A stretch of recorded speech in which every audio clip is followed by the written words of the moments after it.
Mr. Luton, could you sit down, please? Don't scare me like that, please. It is now 6 o'clock. We'll call the meeting to order. We ask you to all stand for the pledge, please.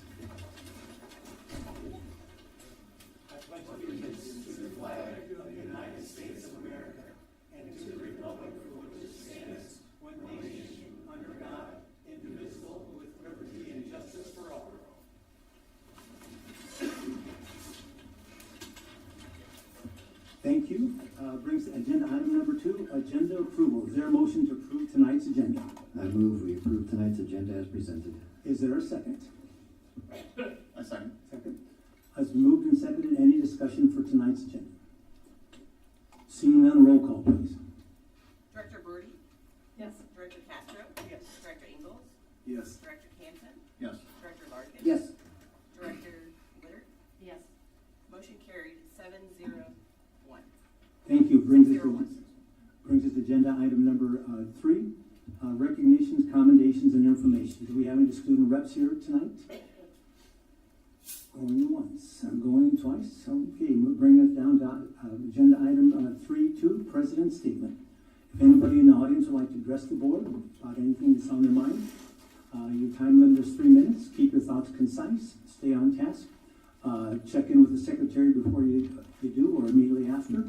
And we'll start the time with Mr. Luton. Good evening. I'm Tom Luton of Bell Avenue, Davenport. Lived there now since moving from Bettendorf, where I taught for 33 years. I taught 33 years at middle school. I maintain a keen interest and sentiment for the Bettendorf School District and its welfare. I'm happy to welcome John Elkin, a 1990 Bettendorf graduate, our very first homegrown superintendent, and wish him a long, successful stay, helping to restore the integrity, efficiency, and whole tone of the district. In 2000, my good friend Paul Castro and I were elected to the board. We were defeated in 2000 by a special interest group. We called them the Jefferson Mafia. I didn't seek re-election, but Paul pressed on, thank goodness. He has served now 25 years. Several poor hires were followed. Thousands were wasted on national searches. As special interest candidates dominated a 15-year period where cohesiveness was pushed aside and it was a disrupted time. Paul has endured it all. My hat's off to him. What a loyal and dedicated public servant he is. I sense we now have a compatible, balanced board with a unity of purpose. Thank you all for your service and all the best for the future. Thanks very much. Thank you. Anyone else like to address the board? My name is Randy Scott, and I'm not going to use a microphone. I'll use my coaching voice. I live in Bettendorf, and I'm here in support of President Paul Castro on his and the other school board members on their selection of John Elkin to superintendent.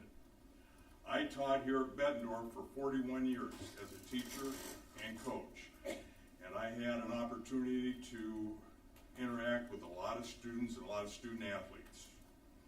And one of the pleasures that I've had over the years is to be able to track a number of Bettendorf students as they moved out into different professions. Very proud of that. And I would say that when John graduated in 1990, he went to Drake and played football, so it was just natural for me to track him. And tracked him as he became a teacher and then on to being a principal superintendent, and then working for the State Department of Public Instruction. And the trail that John has left is nothing but high praise. And for the school districts he's worked for and for the people that have worked for him.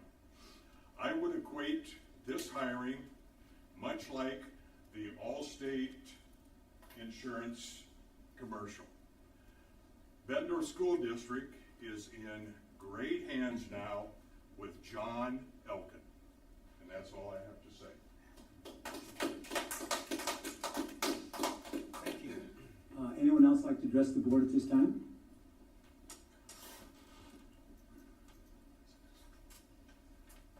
Hello, I'm Nicholas Rapp of East 49 in Davenport, Bettendorf School District. I've been attending the last several school board meetings. Been very interested to see what goes on, to be informed, to find out what the school board's idea, what you're looking to achieve and bring forth. I've heard a lot about proactive communication. I've heard a lot about looking forward. And I'm a little concerned. And one of my concerns is, the last few meetings, there's been a lot of document readings, a lot of reviews, and nearly no discussion on any of them. And I know you ran for this position not to be a public speaker, but to advance the schools, to make decisions. But it would be really nice if maybe you would speak and discuss some of these items that you're approving and explain the decisions you've made on them, why you've made those decisions. And another thing of concern for me is I sat in here during the last meeting when Director Castro looked around the table and said, "We've all read the documents." I read the documents too. Quite a few of them have errors in them. They have typos, they have grammatical errors. No one discussed any of those items. There's been a lot of talk of trusting the board to make the big decisions, to trust us that we're discussing, we're contemplating, and we're doing our best on the big decisions for our children. But at the same time, these little things seem to be slipping through. And I would challenge the board to make sure that you are engaging in those little things as well and not focus on just the big things. Thank you. Thank you. Anyone else like to address the board at this time?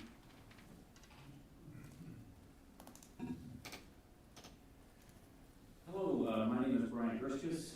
I live in Bettendorf, 3073 Westminster Drive.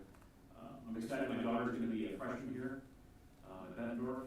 She's out of district, so my son just graduated from high school. I went here, class of 98, go Bulldogs.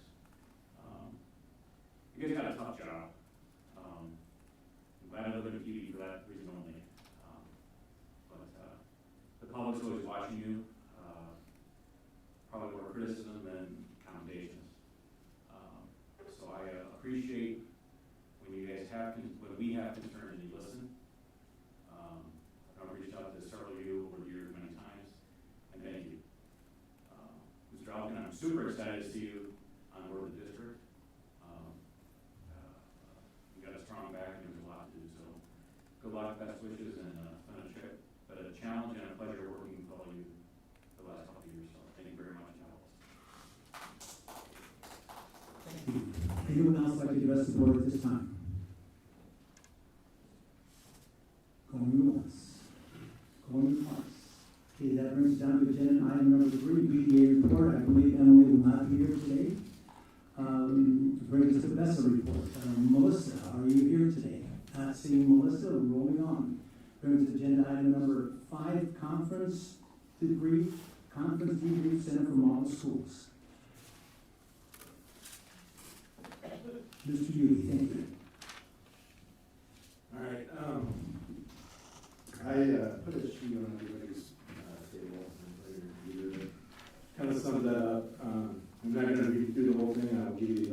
Cliff Notes version, just to give you an idea of what this was about. But I think one of the first things there, the exceptional schools do not become exceptional because they find better programming. They become exceptional because they build a culture where adults consistently model strong relationships, high expectations, meaningful engagement, and shared commitment to every child.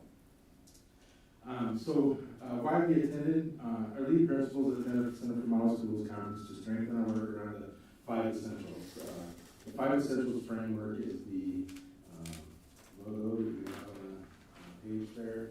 It's effective leaders, collaborative teachers, ambitious instruction, supportive environment, and involved families. We all took this for the first time last April. We have the results back now. It's nice when we get the results back. It's very detailed on what scored what, so that we were able to go through that. We were able to build some of these from that data we got back. We were able to build our building action plans to help us get better at those. It also gave us a national perspective on effective leadership, collaboration, supportive environments, family involvement, ambitious instruction. And the big validation is we don't need to go searching for another new initiative. Much of the work is already happening in Bettendorf. One of the things we found a lot of the reassuring things that we were doing in our schools is nationally recognized, and we're well on our way. One of the first takeaways is that consistency beats great ideas. Being consistent is important. We saw schools doing many things we were already doing, such as the positive behavior intervention systems, character strong, collaborative teams, student engagement, leadership teams, and data-driven improvement. Difference in exceptional schools isn't necessarily what they're doing, it's how consistently they do it. Our challenge is to narrow our focus and get really good at implementing the practices we know work. Consistency, again, beats great ideas. Second takeaway would be school improvement in people work. Achievement grows when students feel seen, known, valued, and connected. Adults need the same culture of trust, collaboration, shared leadership, meaningful professional learning. One of the greatest resources is already here, our own teachers, learning from one another through PLCs, professional learning communities, learning walks, and collaboration. Some of the best professional learning available are already happening inside our classrooms. We have a lot of talent with our staff district-wide, so we are utilizing that. Third takeaway was data has to lead to action. So collecting and reviewing data is not enough. We know we need to dig into it to figure out what we're doing. For example, our FAST testing that we take 3 times a year, we were able to go back in there and where we can see where each kid is deficient, if they are, or where they're most proficient. So that really gives us guides to where we work interventions and extensions. We need teams asking, what does the data tell us, and where are we going to do differently because of it? So the data really should guide our instruction. Our 5 essentials data gives the student, staff, and family voice along academic data. I know one thing for me personally, Mark Twain, is getting more families into Mark Twain so that we can work alongside each other, and it's not just for the fun PTA events, but more supporting the learning that's going on with their students. And then next steps, so building leadership teams will revisit our 5 essentials aligned with the action plan.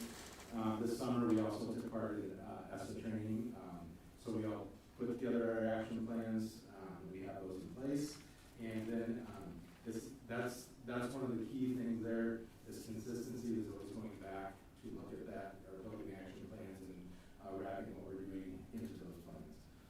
Those plans will be living documents, monitored and adjusted throughout the year, and then continuing to strengthen learning walks, teacher leadership, collaborative data conversations, student and family voice, belonging, engagement, and rigorous instruction.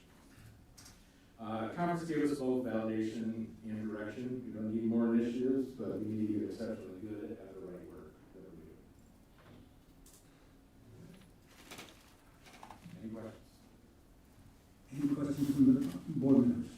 What are some ideas see the families who are involved in daily work? For me, it's at my building right now. I'm working on having just a parent group that we can meet once a month, just to be able to explain some of what we're doing in the school.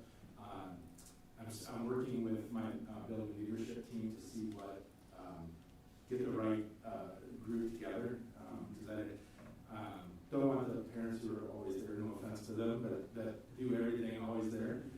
Need some other people to get in there, so that's one way we're doing that. And we're trying to restructure newsletters.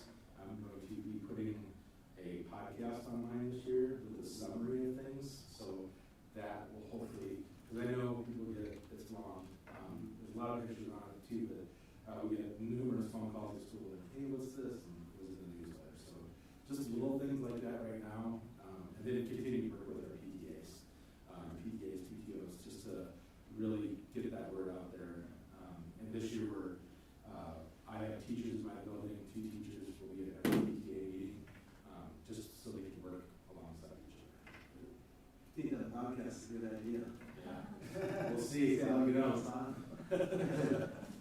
Will we ever see the action plans from each building that you have put together, all the building principals have put together? Yeah, we have all of them, they're all done.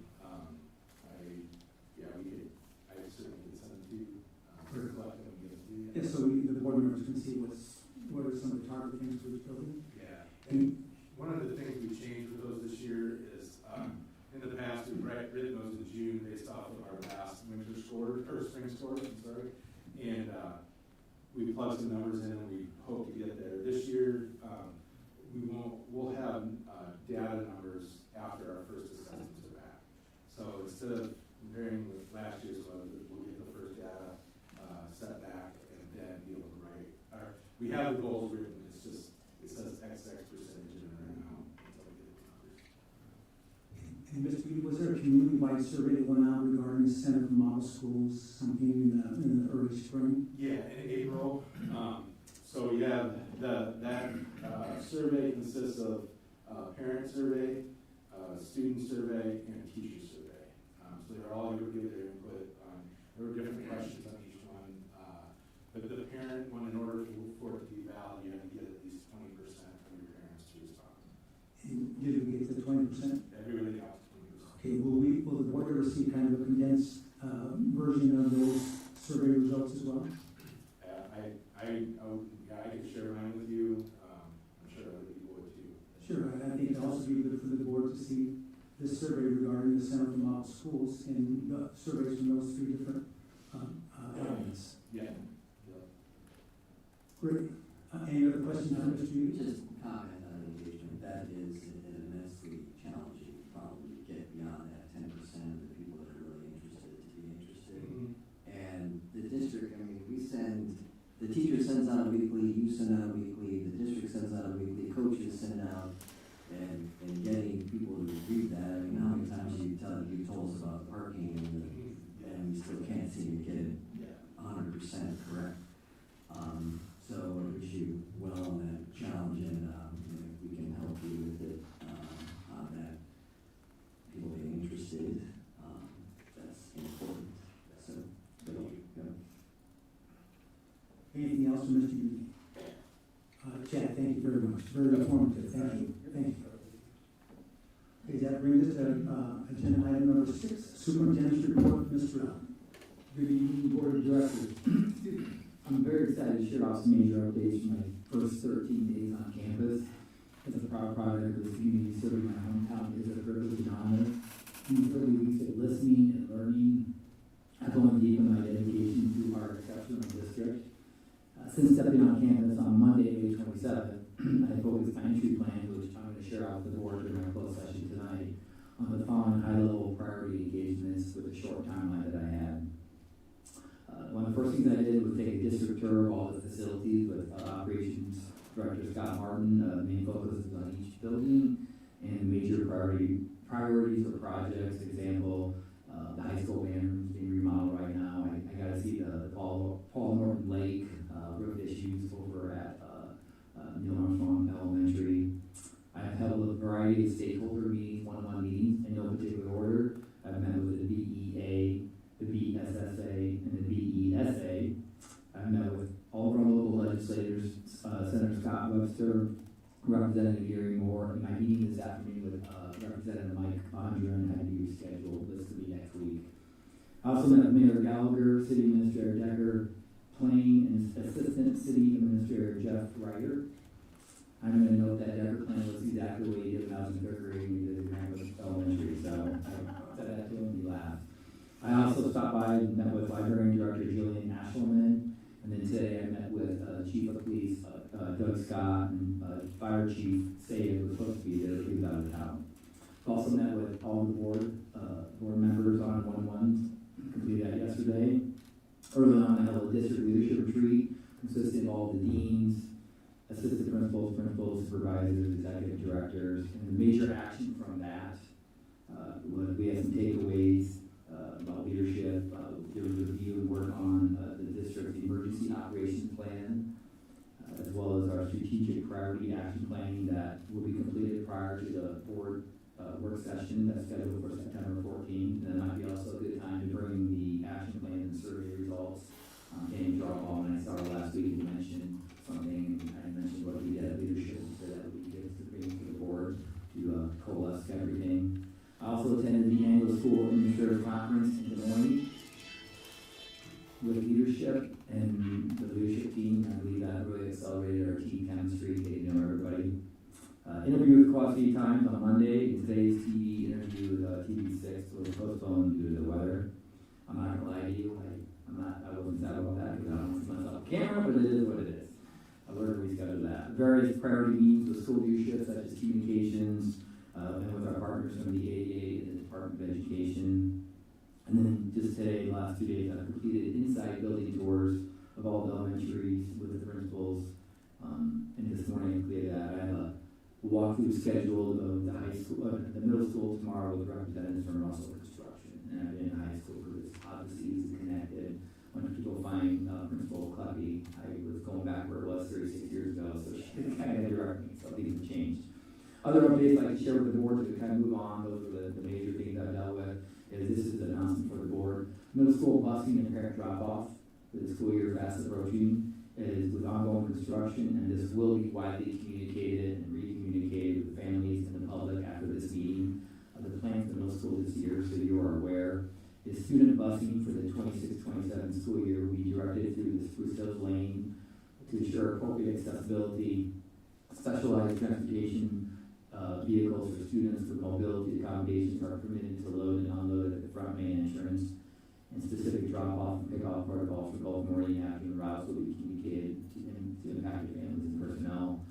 This work was done in collaboration with the city, the police department, Russell Construction, and the district. Shout out to Principal Alan Hartley for diligence leading this effort, as well as Captain Champion from the police department to get this challenge worked out. And that will be widely communicated again at this meeting, so parents and the public and everybody's aware. The last thing I'd like to cover with the board is the district stakeholder survey that I put out my first day in the morning when I started working. The purpose is to gain insight and feedback on Bettendorf's strengths, growth opportunities, and most importantly, the district's identity. So I can share also the major summary of the survey results, and after this meeting, so most likely tomorrow, Friday, this entire report will be shared out fully with families, students, parents, and the community. So the major stakeholder survey results, it was really looking for what are we doing well that we need to keep doing, what are growth opportunities, and then the $1 million question for me is, how would you describe the district to someone who wasn't from the district? It's like our identity. So the three main ones, as I shared out, the report would be in more detail, that our people are our greatest strengths.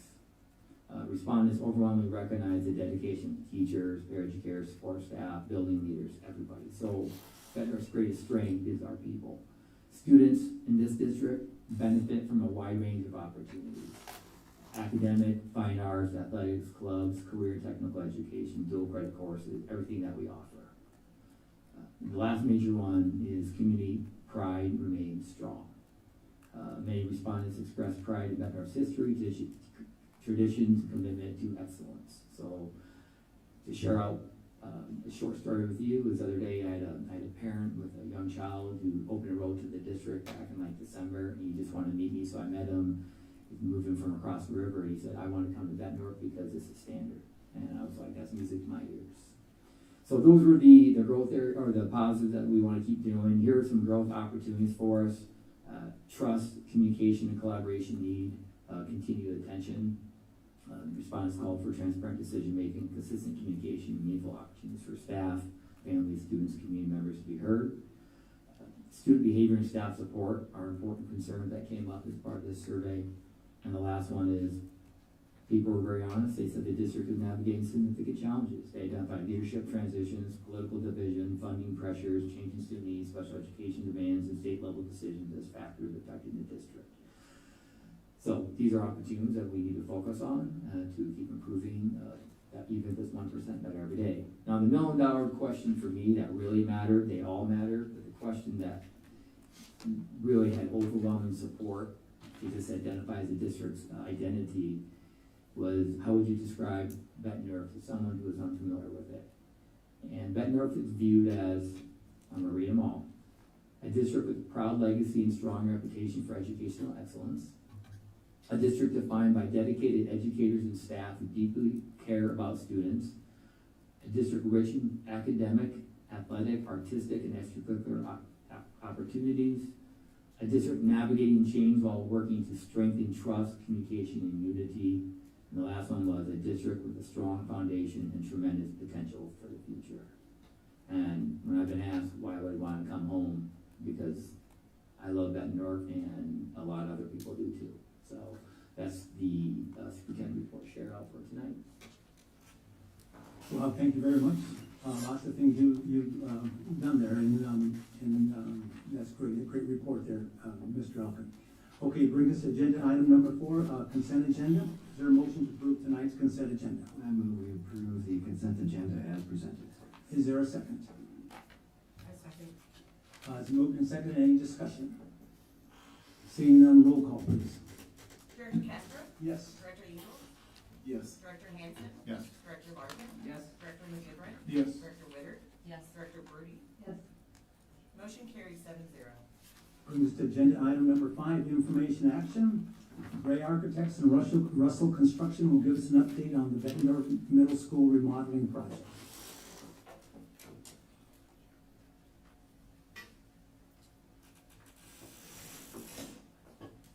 Hi, everybody. So Carrie Eulenkamp with Gray Architects. I think most of you know me, but welcome. The lovely part of this is that I think most people are up to date on this, but we always want to start from the beginning, make sure that you know what's going on. In previous meetings, we talked a lot about this summer, and so that's really what we're going to be focused on, is what happened this summer, the progress we made, where we're at for the beginning of the school year, and where we're going. So Celeste, if you want to go to the next one. So this is the demolition plan. So phase 1 was complete. Phase 2 is almost complete. I think we're right in the background of finishing that up. They've got a couple things, but so that's all of the red is complete, and then the green area that's dashed in. And if you've been over there, there is a massive gap in the building now. Unfortunately, that was always the plan, and that's what caused a lot of the work that was going to be happening this summer. So if you go to the next one, this is the new work. So now this is the fun part, right? So the green on this plan is what they're going to start building this year. And so while it's not there right now, that's what we'll start to see. So you'll start to see B Hall come back. And you'll also start to see those classrooms down towards the orchestra, band, science rooms. And so it's pretty exciting that we're going to start that this right now in the next month or so. And go to the next one. So this is the plan that we have given to Alan, and this is really what the school is going to look like right now and for most of the school year. Now we're going to be doing new work as we proceed into the school year, but this is what the kids, the staff, the community, this is where they'll be navigating through here. So you can see kind of some remaining areas, the office area, the cafeteria, A Hall is in, that's all in the reddish pink. The purple area still remains down there, and so do all of the rest of the areas. So the newest part is the yellow, that's phase 1, so that's going to be the part that we're moving into. The green and the blue also had a lot of classroom work, just sprinkler, fire alarm, new signage, and I think that's one of the major parts of the summer is that Alan has the challenge of now implementing a new signage and a new way of talking about the building. So the rainbow is a part of the wayfinding of the building. And so I don't know how you're gonna do it, but you have to get everybody to stop saying A Hall. Unfortunately, during the transition, A Hall, for example, still will have that signage, but eventually it will transition to other signage. And so it's going to be constantly a revolving door.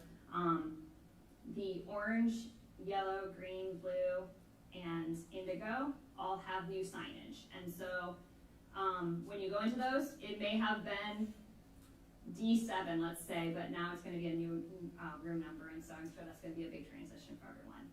So I'm going to turn it over to both of them to just talk about the progress this summer and then what the next school year looks like. First, Celeste, can you go back one slide? Yes. First thing I want to say is we get to get up here and talk through some of the positives, and like we're almost near the end of this first phase, but there's a lot of things that go into this, and the work that Bray's done, the work that Russell's done, I'm overly impressed with that, and I'm very, very happy that we get to partner with them. It's important. I want to go back to this slide just because I want to explain some of the why on this. You know, change for change's sake isn't always necessary. But when we look at how do we want to make sure that we are going into the future, we did partner with key stakeholders, specifically our fire department, and part of the reason this is changing the way it is because of input with the fire department saying if they're entering the building, how would they want to read a map, how would they want to respond to things, and they've given us some insight on how that is done, and so that caused us to renumber and prioritize some of the sections that you see in this. I can go into further depth of that at another time, but I just want you all to hear that we're not just getting rid of a hallway to get rid of it. There's some purposeful change here that will cause us to be able to respond better if that need were to ever come up. The next slide, we can start to see some of the addition that has come up over the summer, and it has come up pretty fast. Lee has been leading that with us, so I'll let him talk a little bit about the storm shelter and what we've been doing. Yeah, thanks, Alan. So what you're seeing here is the, I would say entrance, but it's really not entrance, or the exit off of Spruce Hills. So if you're driving off Spruce Hills and looking, this is the elevation you're seeing. And to the right there is the gymnasium. So that addition is our new storm shelter. So all those windows in there are storm shelter rated. All the doors, when you walk in, you'll notice, you know, at the open house, why are these doors not glass? Everything else is glass. Again, everything's designed and it's beefier in that area, and it's designed for storm shelter. So looking forward to having that there. The roof is concrete, so I'm sure you'll have some connectivity issues if the kids do sneak a cell phone in, even though they shouldn't. So that's not a bad thing.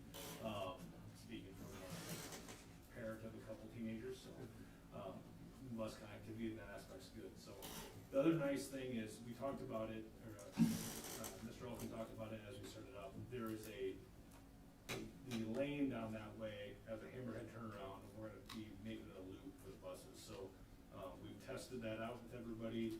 Alan was a great asset of kind of helping lead that and separate the buses. And really the benefit as a parent in the district is drop-off doesn't change next year for any of the parents.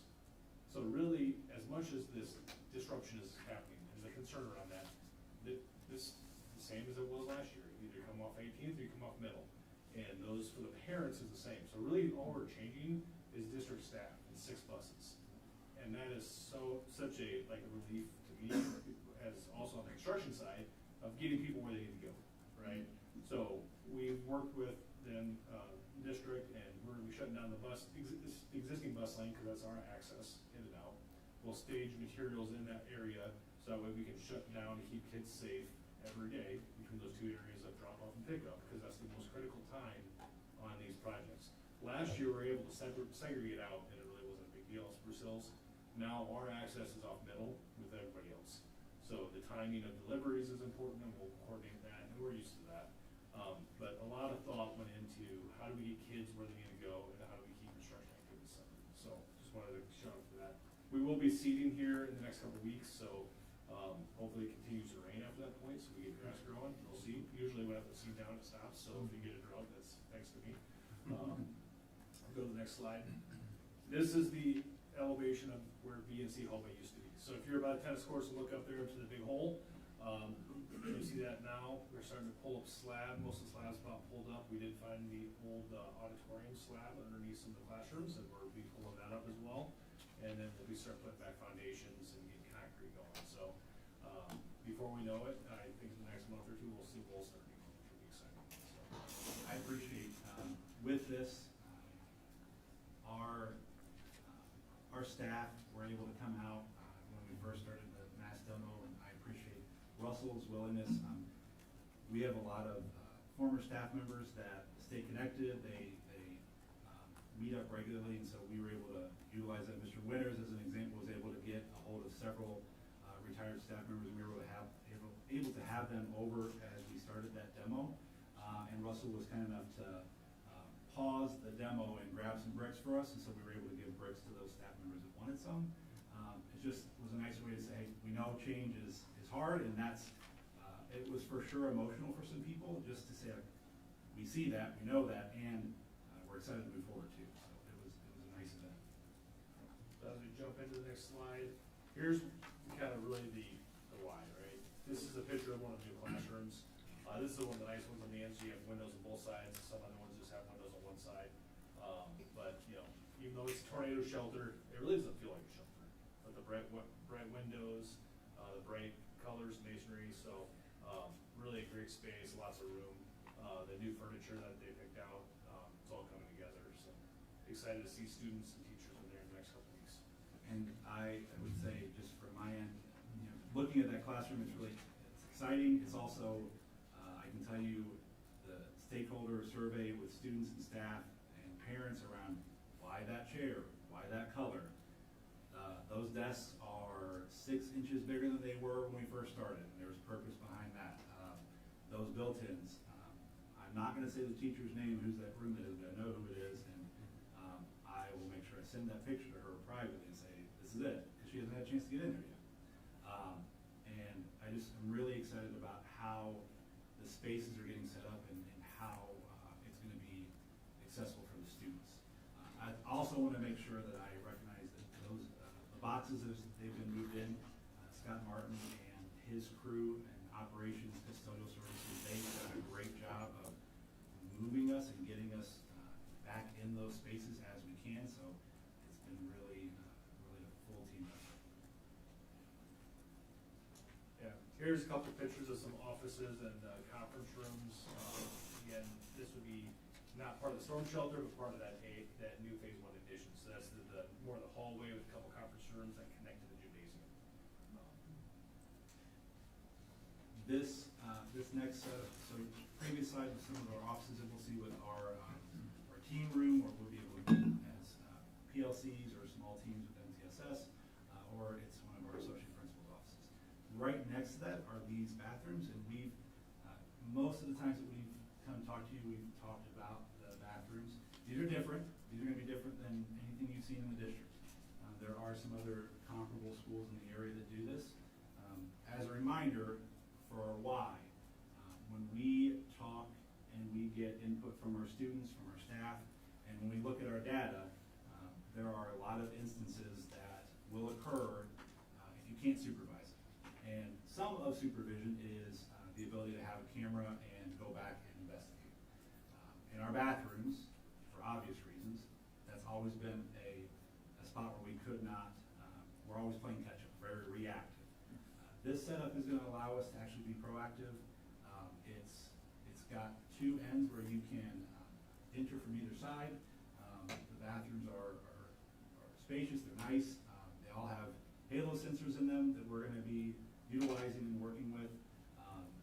And there's if you look at the left-hand picture, at the very top there, you see a black spot there on the roof or the ceiling there, and that's one of the cameras that we'll have. So we'll be able to see the full scope of that the entrance there. So it is different. We're going to acknowledge that, and we're going to work with our staff on how to teach our students with it. But we feel like it is going to be a safer environment and more welcoming. Yeah, so just a couple of notes. That isn't the flooring, that's flooring protection in in there, so when we fold that up, you'll see the nice black tile, not masonite, but, you know, when we lay the black tile down to have a lot of construction traffic, we damage it, so, what you're seeing in that photo is, flooring protection, and when you come in, they'll be all cleaned up, so, black flooring, have the nice white tile there, all those doors to the right are either individual stalls, or there's 2 urinals, there is one handicap stall, which is the larger one, the end that would have, I believe, the urinal in toilet and the handicap one, and then there's 2 sinks like that, or three. So, We all are touchless, you can just wave your hand under it. I tried it today, and so I appreciate there's a, it's very user-friendly, and I think conscious of our age that we have using those. Here's the new, the new yellow hallway, so this is the mechanical, or the storm shelter before the ceiling tiles were dropped, the ceiling tiles are in now, but, you're seeing that, double stack lockers, it's a nice wide hallway. The storm shelter is designed for 1,300 students total, so that's the whole building. So when we talk about that, you're separating them out between classrooms in the hallway. And then the picture to the right is our new mechanical room, which used to be a classroom, new boilers, new mechanical systems serving that, as we have taken out the old boiler room, as part of the demo for phase 2. Existing hallway, so the other question is, okay, what is it gonna be like this year? And is, you know, having kids in a construction space, that seems scary. What I want you to feel like is, it's not really a construction space, because we're keeping them separate, that's what I'm showing you here. We have temporary drywall walls up that separate the construction activities from the student activities, keep them out. You can see at the end of the hallway there where the building was demoed, we have a nice wall put up.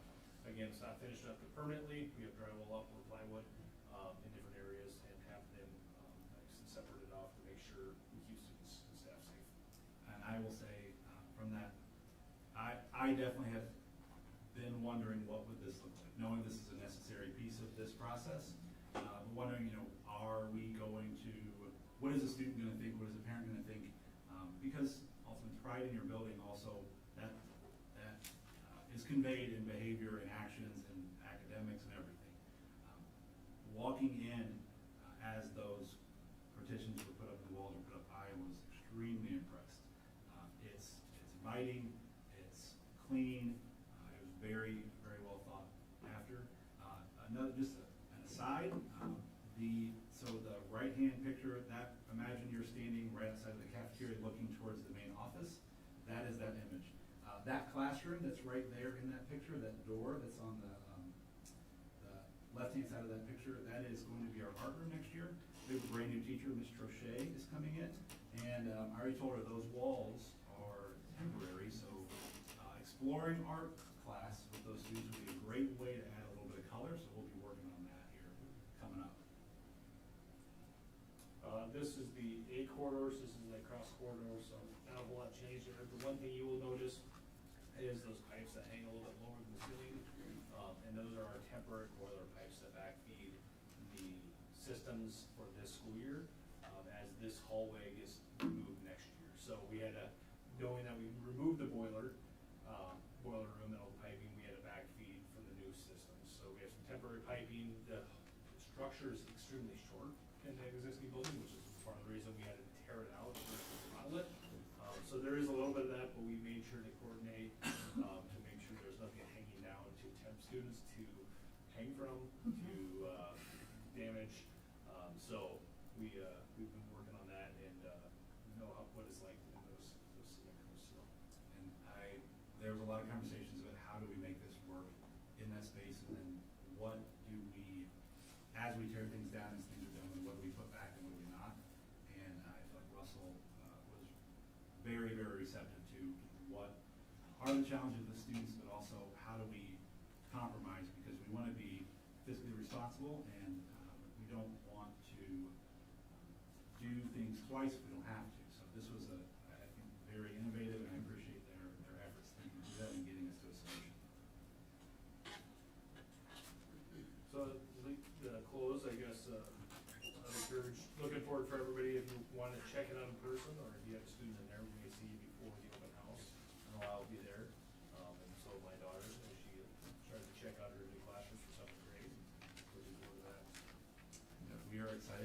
welcome in board, the community, but mainly our parents and our students on the 19th. So I will say that as we're going through this, the work that's been done, again, Scott Martin with Russell, Bray, it's been amazing. We are working, our staff right now have not had an opportunity to come in the building yet. We are looking at this weekend for that. So that will be the caveat I will give is our teachers, as you come in and do that open house, they will have just gotten in. So rooms really looking, having the full ownership of those teachers, it's gonna take a couple more days. So I'll just give everyone that caveat. But we are excited to have you out there and just celebrate this next chapter. Any questions or anything else from the board? Yes, good work on hitting your marks to get this open for the school year. I'm sure there was a lot of things to make that happen. Anything that is in lines of effort that are behind or ahead of schedule? Yeah, I would say the hope was that we were going to be able to be full access at this moment, so that we were behind the scenes. I would say we're hitting our mark, and our deadline was always this coming Monday.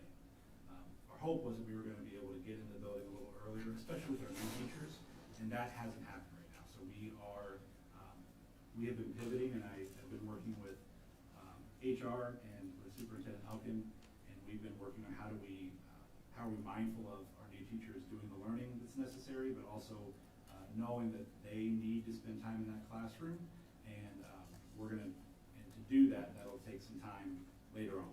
And so that wasn't ideal, but I will say Max Vertelden with Russell and his team, they have been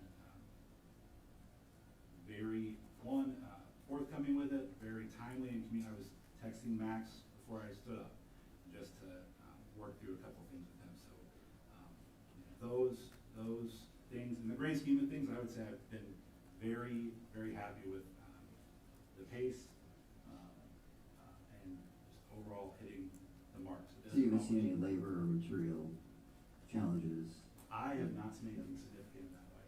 Yeah, I would say from where I would like to be, we're behind, because I would like to have you guys in the building already.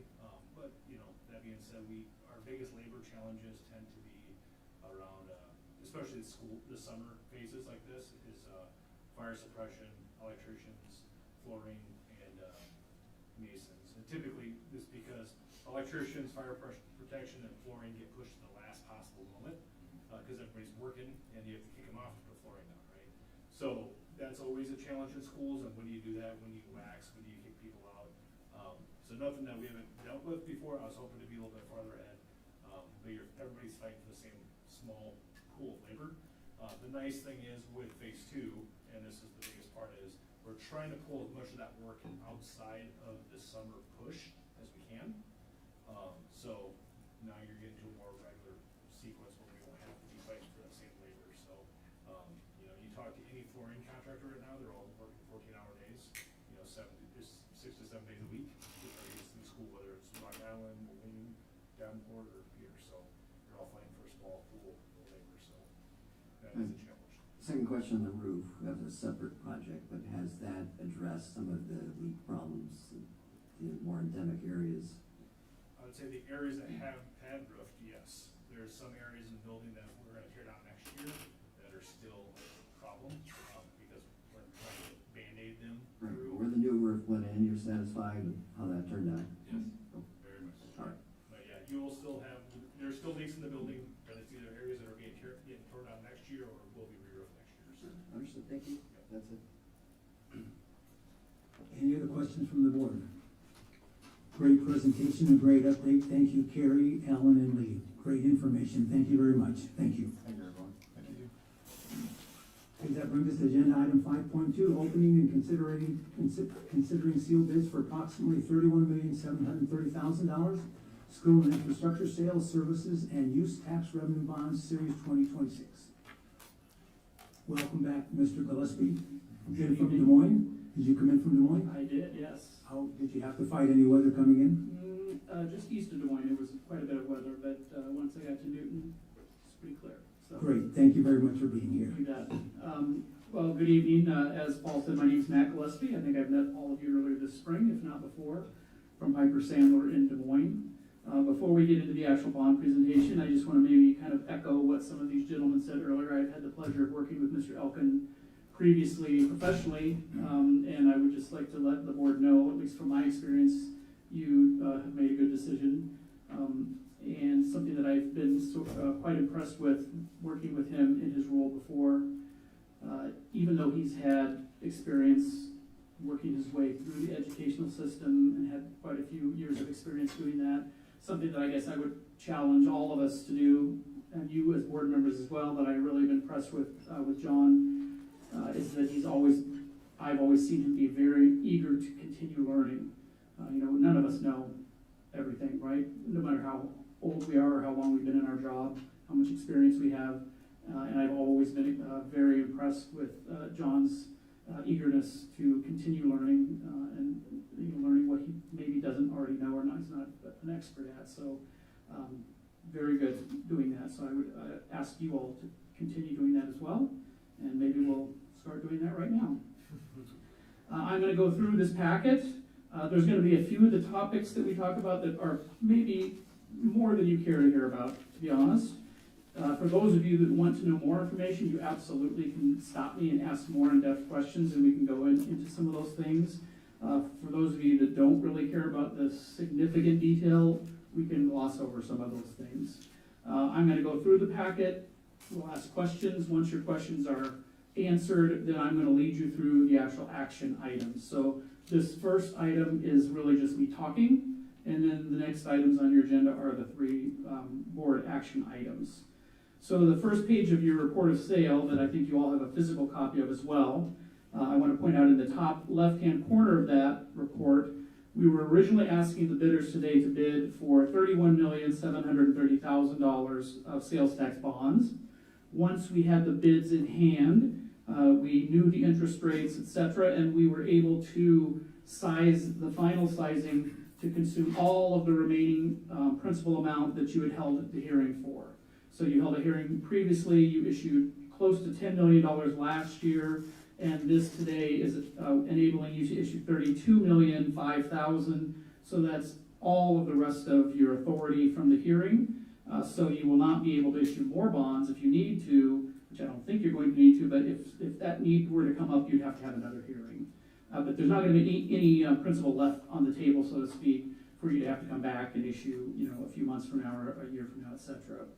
Also in that top heading, you see the note S&P, that's Standard & Poor's. They had assigned the A+ rating to the school district sales tax bonds, which was an affirmation of the previous rating that they assigned last year to your issue. And then today, the winning bid, as well as the losing bidders as well, they all chose to use bond insurance. So that bond insurance company has their own rating, which is AA. So that's 2 notches above the A+ rating. At the very end of this packet, which I'm not going to go into detail, you can just read it if you'd like to take the time yourself, is the formal rating report from Standard & Poor's that discusses the rating, the rationale, has some information about the community, etc. And I would point out to the board, it's an affirmation of the A+ rating, which is typically just kind of a non-event. They're just saying that it's the same rating you had before. Not necessarily good news, so to speak, because you didn't get an upgrade, but you also didn't get a downgrade. And that's actually particularly good news right now, because over the last 2 weeks, we have seen, I don't know the exact number right now off the top of my head, because it's been happening literally every day for the last 2 weeks. A few more than 30 schools in Iowa have seen their sales tax ratings downgraded. As a result of the legislative action that took place in May, over the summer, Standard & Poor's has been reviewing all of those districts with interviews with our staff and the school districts, and they're just finally getting to the point over the last 2 weeks where they're making their decisions. And unfortunately, there have been a little over 30 districts that have actually seen their ratings downgraded, and a couple of them significantly downgraded by up to 5 notches downgraded, which is I've never seen. And I've been working at Piper for almost 30 years, and I've never seen that happen. So very, very significant changes. So to see them affirm the A+ sounds like not much of a big deal. It's actually quite a big deal, at least in this environment today, because of the legislature's action. If we go down to the actual bidding sections, you see there were 3 bids that were received, which is actually pretty typical for sales tax. There were 7 bidders that were signed up that had basically checked the box and told us that they were interested. That's quite a few, actually, more than we would expect to see even just looking at the issue. But 3 actually provided us a bid. And we look at the true interest rate. So I don't know if the copy you have is better color than my copy, but right in the middle, kind of in the middle bottom of the winning bidder, under the word or the letters BAM. BAM is the Bond Insurance Company, Build America Mutual. But below that is the number 4.587. That is the true interest rate, and that's the number we look to determine who the winner is.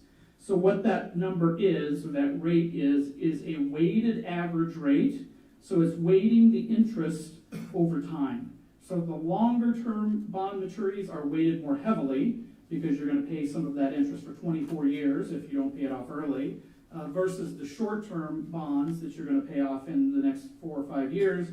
While those interest rates certainly are important, they're not as important because you're going to pay it off fairly quickly. So it's weighting that interest over time. But it's not just the interest, it's also what's called the underwriter's discount. That's the fee. So each one of these bidders is charging you a fee, and that fee is built into that bid as well. So one of them might charge a very high fee and low interest rates, another one could charge no fee and very high interest rates, and at least mathematically those 2 bids could be equivalent to each other.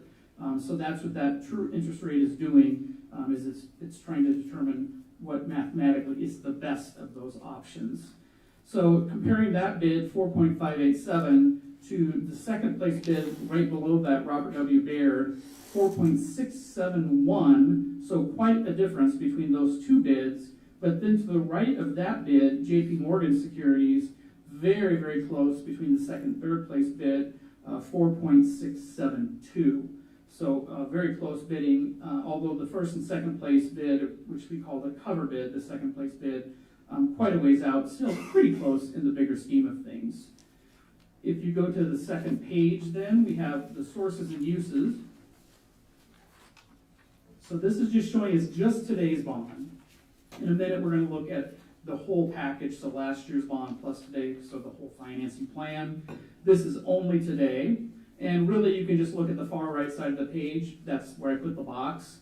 The new money and the refunding, if you don't remember, which again, we're going to see this also in a moment, but in order to issue all of these bonds, because you had covenants on the prior bonds, and we could only issue a certain amount of bonds without breaching the covenants from prior bond issuances, we had to pay off some of the old bonds, or you have to pay off some of the old bonds in order to meet those covenants.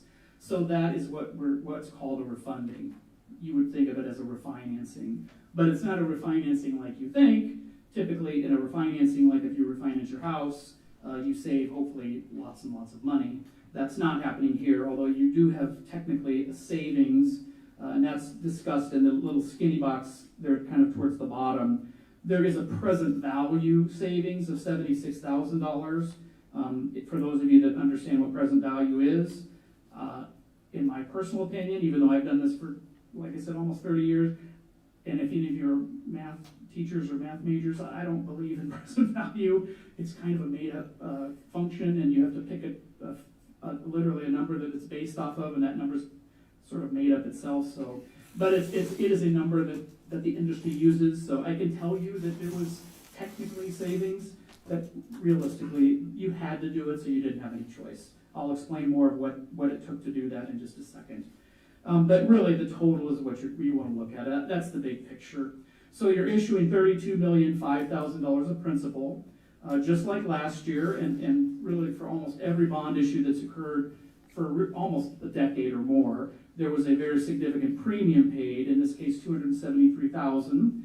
That was paid part of the bidding structure that the winning bidder designed. So that money comes to you up front, so a total of $32.27 million. And you're contributing $28,000 out of your pocket That's just to pay accrued interest on the old bond principal that you're paying off, which you were going to pay anyway because you would pay that bond interest in January had you not paid off the bond. So it's not any extra money that's really, that you would have otherwise paid. Then going to the bottom half of the top side, what is all of this money being used for? Starting kind of towards the bottom of that top section, the underwriter's discount. So that's the fee that the winning bidder is charging, and that's what's built into their bid. You can see very large number, $369,000. Of that, they're choosing to pay the insurance company, Build America Mutual, premium of $70,200 to use their rating. Now that $369,000, although that is a very large number, it's actually about 2/3 of what I would have assumed it would be. I was expecting it to be even larger than that. We've seen that number be upwards of $20 per $1,000 bond, and that was significantly lower than that today. So that, I know to you, I mean, it is a large number, but it's probably kind of breathtaking. But it would have been even larger than that earlier this summer, probably. Above that number, $289,000, that's the cost of issuance. So that's just a combination of your bond attorney, which is Allers & Cooney in Des Moines, Standard & Poor's for the bond rating, Piper Sandler, the company that I work for, United Missouri Bank, the paying agent and trustee. All of those different expenses are included in that number. There is a debt service reserve fund, another very big number, $2.9 million. You also set aside a reserve fund on last year's bond issuance. Now this is unique to revenue-backed bonds. You would not set aside a reserve fund if you were issuing PEPL notes or if you were issuing general obligation bonds, because that type of debt is backed by property taxes, which we can never say that that is guaranteed, but it is the next best thing to being guaranteed. People pay their property taxes very consistently. The sales tax is also very, very reliable, but it is based off of certified enrollment, and it's based off of people spending money, buying things. So those things can fluctuate. And, of course, we now know that the legislature is not exactly consistent, and we can't always trust what's going to happen with them. So because of all of those different reasons, the bondholder, the bidders, they demand that there be a reserve fund, basically. So that money is still your money. You're not losing that money, but you lose access to that money. So that $2.9 million will be set aside in a lockbox, basically. You're going to earn interest on it. You could invest it. It's just public funds. So just like your other school money, very conservative, what you can do with it, treasury notes, CDs, things like that.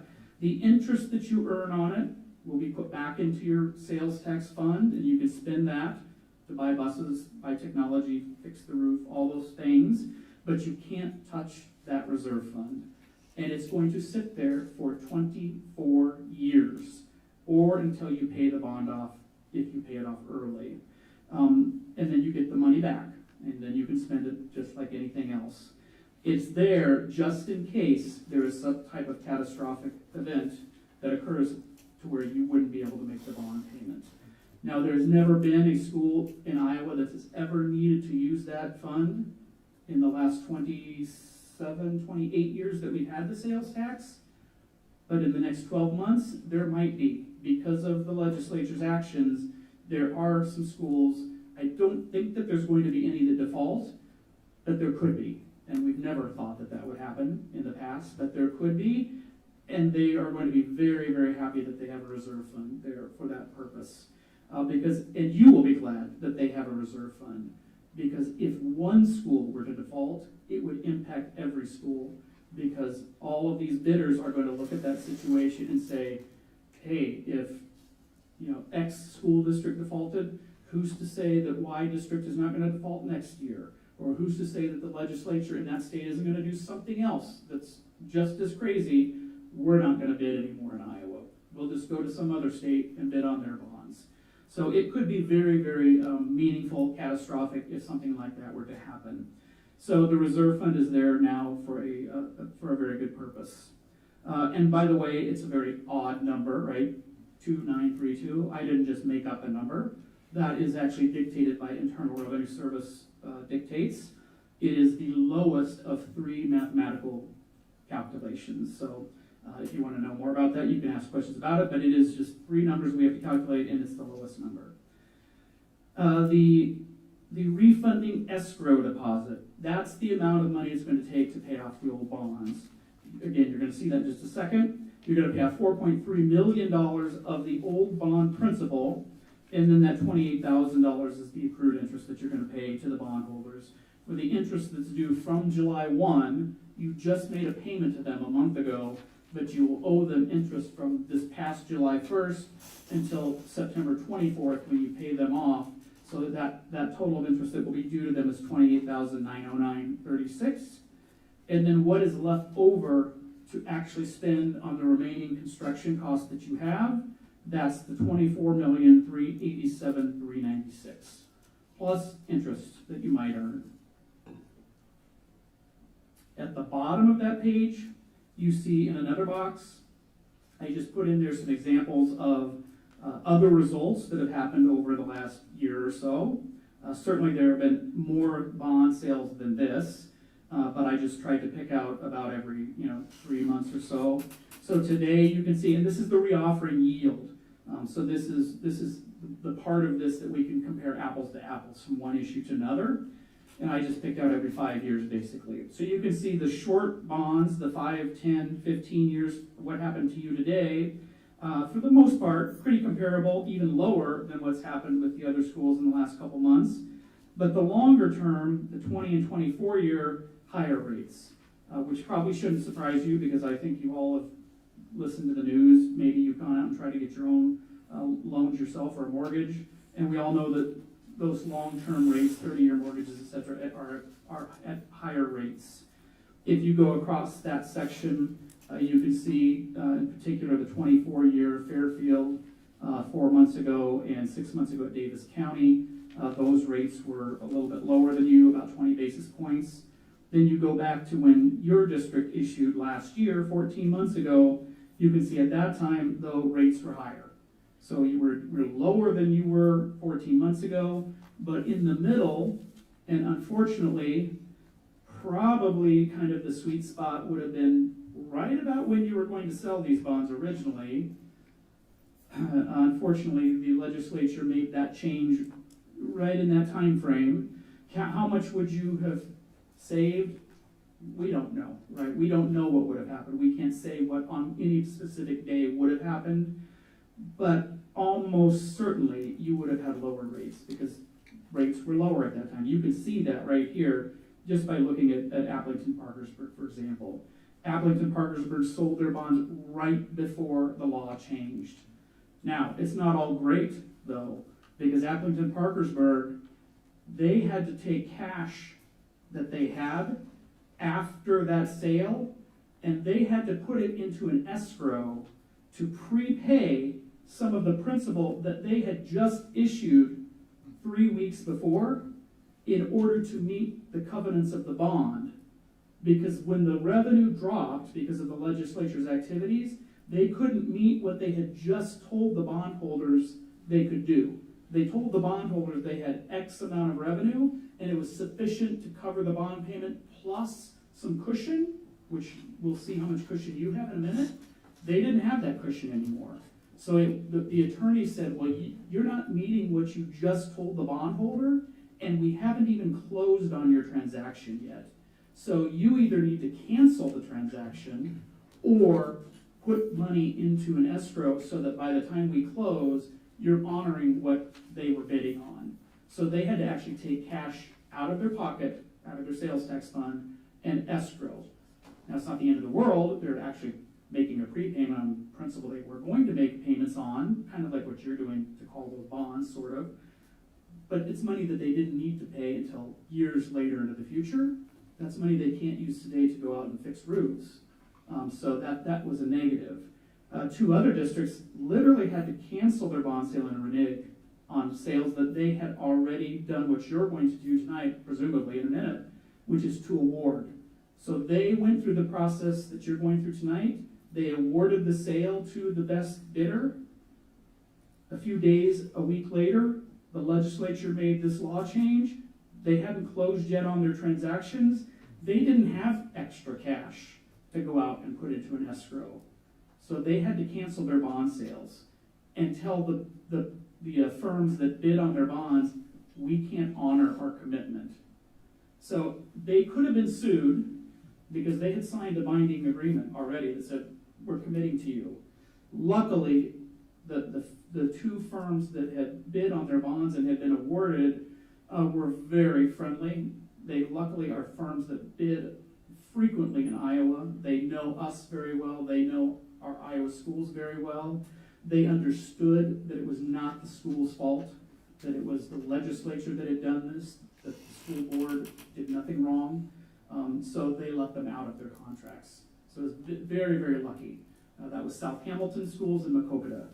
South Hamilton had to come back just about a month ago, sell their bonds again. They had to sell less bonds. They couldn't sell the original amount. Macokota is doing the same thing, that they're selling theirs in a few weeks. They also are selling less because they can't afford to sell the amount earlier. And then they also have to issue PEPAL notes, which they did not need to do before. So in order to fund the project, because Macokota is already in the middle of their project, kind of like you, they started their project last year by issuing sales tax bonds, so they can't go back. They've already the building's popping up. They can't go backwards. Not that you care, but Waterloo, major project that had already begun. They've already signed binding construction contracts. They're having to borrow now with an amortization that goes out to 2070. Imagine having a mortgage that goes to 2070. You're going to see on the next page how much interest you're paying. It's staggering, and it's normal. What you're going to pay is a huge number, but it's completely normal. Imagine what is happening at Waterloo. Nothing that the school board did wrong, nothing that the superintendent or the business manager or the community did wrong, the legislature. So, if you go to the next page, it's a little bit difficult to read, but this is just showing you the existing bonds. So the top section is your 2018 bonds. And of those bonds, you're paying off 100% of the remaining portion of that bond. So there are bonds still outstanding in the year 2027, 28, and 29. They add up to a total of $3.3 million. You're paying the entire thing off. So it will not exist after September 24th. The bottom one is your 2019 bond. You only need to pay off $400,000 of the 2028 maturity and $600,000 of the 2029 maturity. So you're paying off $1 million of that principal. The rest of that one you're leaving outstanding, and that will just continue to be paid. And I'll explain why it's those amounts on another page in just a minute. But you will also notice when we look at the next page, there is no principal being paid on the new bond because you have these existing bonds. There's principal being repaid on existing bonds. So the new bonds are what we call wrapping around that. So it's not like we're adding this massive amount of principal that also has to be repaid in the next 3 years. You couldn't do that. So the payments are actually becoming much more level after this transaction is completed. And on the next page, you see just today's bond. This is basically just a clean version of the amortization schedule. You should be at the very bottom of the page. It should say page 4. I know at the top of the page, some of them have different page numbers because these are taken from different documents. But the bottom should say page 4, and the top should say bond debt service. So this shows the amortization schedule, the repayment. So you see there that there's no principal being paid until 2030. You see a line going across kind of the middle at 2036. So that's the call date. That's telling us that these bonds cannot be changed until July 1 of 2036. It's kind of like a CD not being callable or not being able to be redeemed without a penalty, so to speak, until you get to a certain time. That's basically what this is. But once you get to 2036, if you had a bunch of extra cash sitting around, you could pay this bond off. You could pay pieces of it off. You could refinance it. You could restructure it. Or if none of those things are mathematically feasible, you just keep making the payments just as is. But you will be able to do something if it's feasible once we get to 2036. You see that this bond extends out to 2050, not to 2070.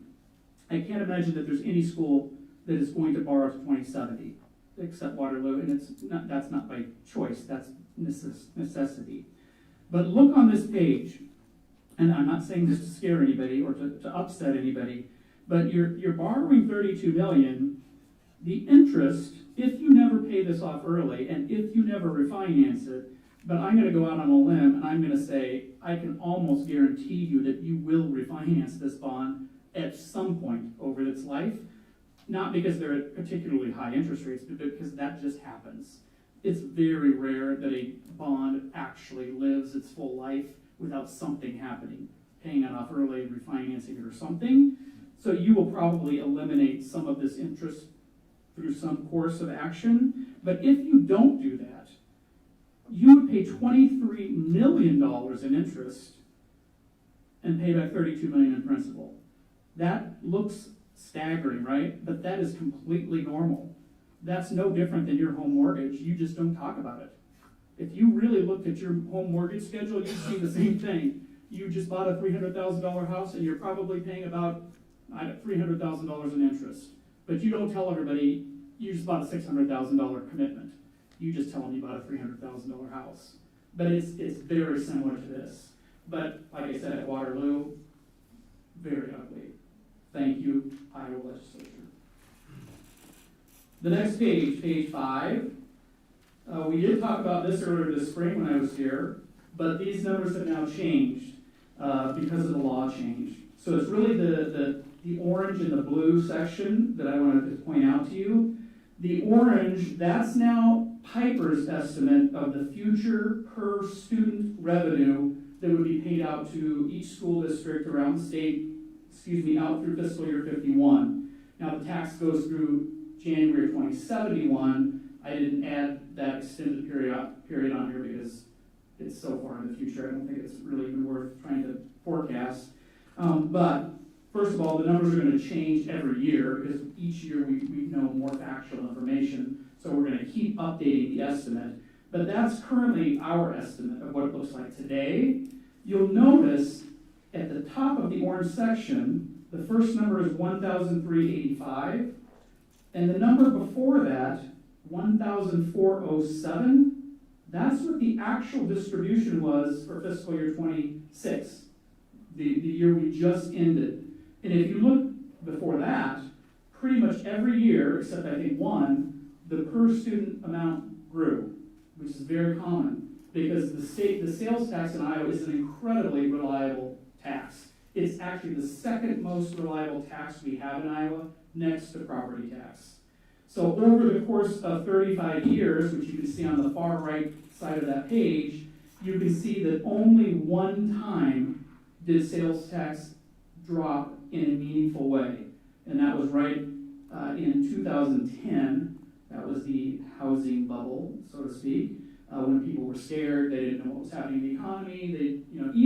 Even 9/11, even the farm crisis in the 80s, all of these bad things that have happened over this 35-year period, during none of those things did retail sales drop in a meaningful way. It's just a very reliable tax.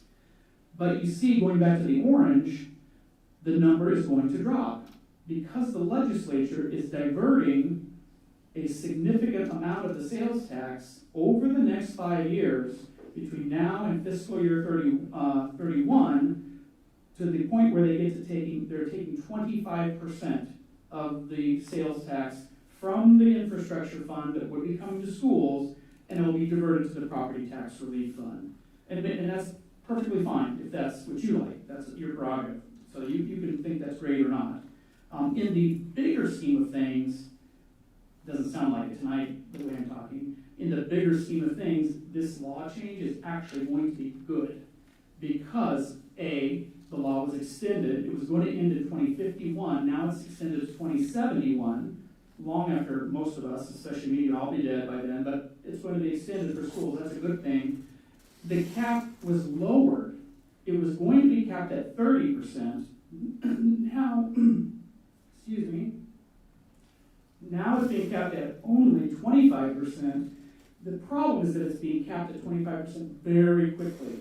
over only the next 5 years, when it would have been capped at 30%, but it would have taken all the way to 2050 to get there. So it was happening so slowly and incrementally that schools were basically not even feeling it. That's the difference. Happened very quickly in many districts, not so much you, although it's definitely impacting you. It's not impacting your bonding capacity, but it is impacting your ability to fund all the extra things that you otherwise could be funding. But those other districts, it's really having an impact on.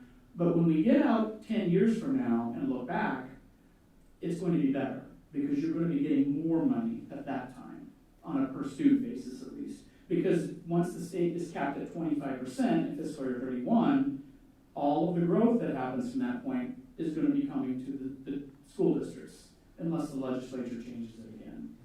But in the next, actually, 10 years, that's when the negative part of it's happening. Because we won't catch back up to where we were last year for about 10 years. You can see roughly fiscal year 34, fiscal year 35, until we get back to that same per student amount.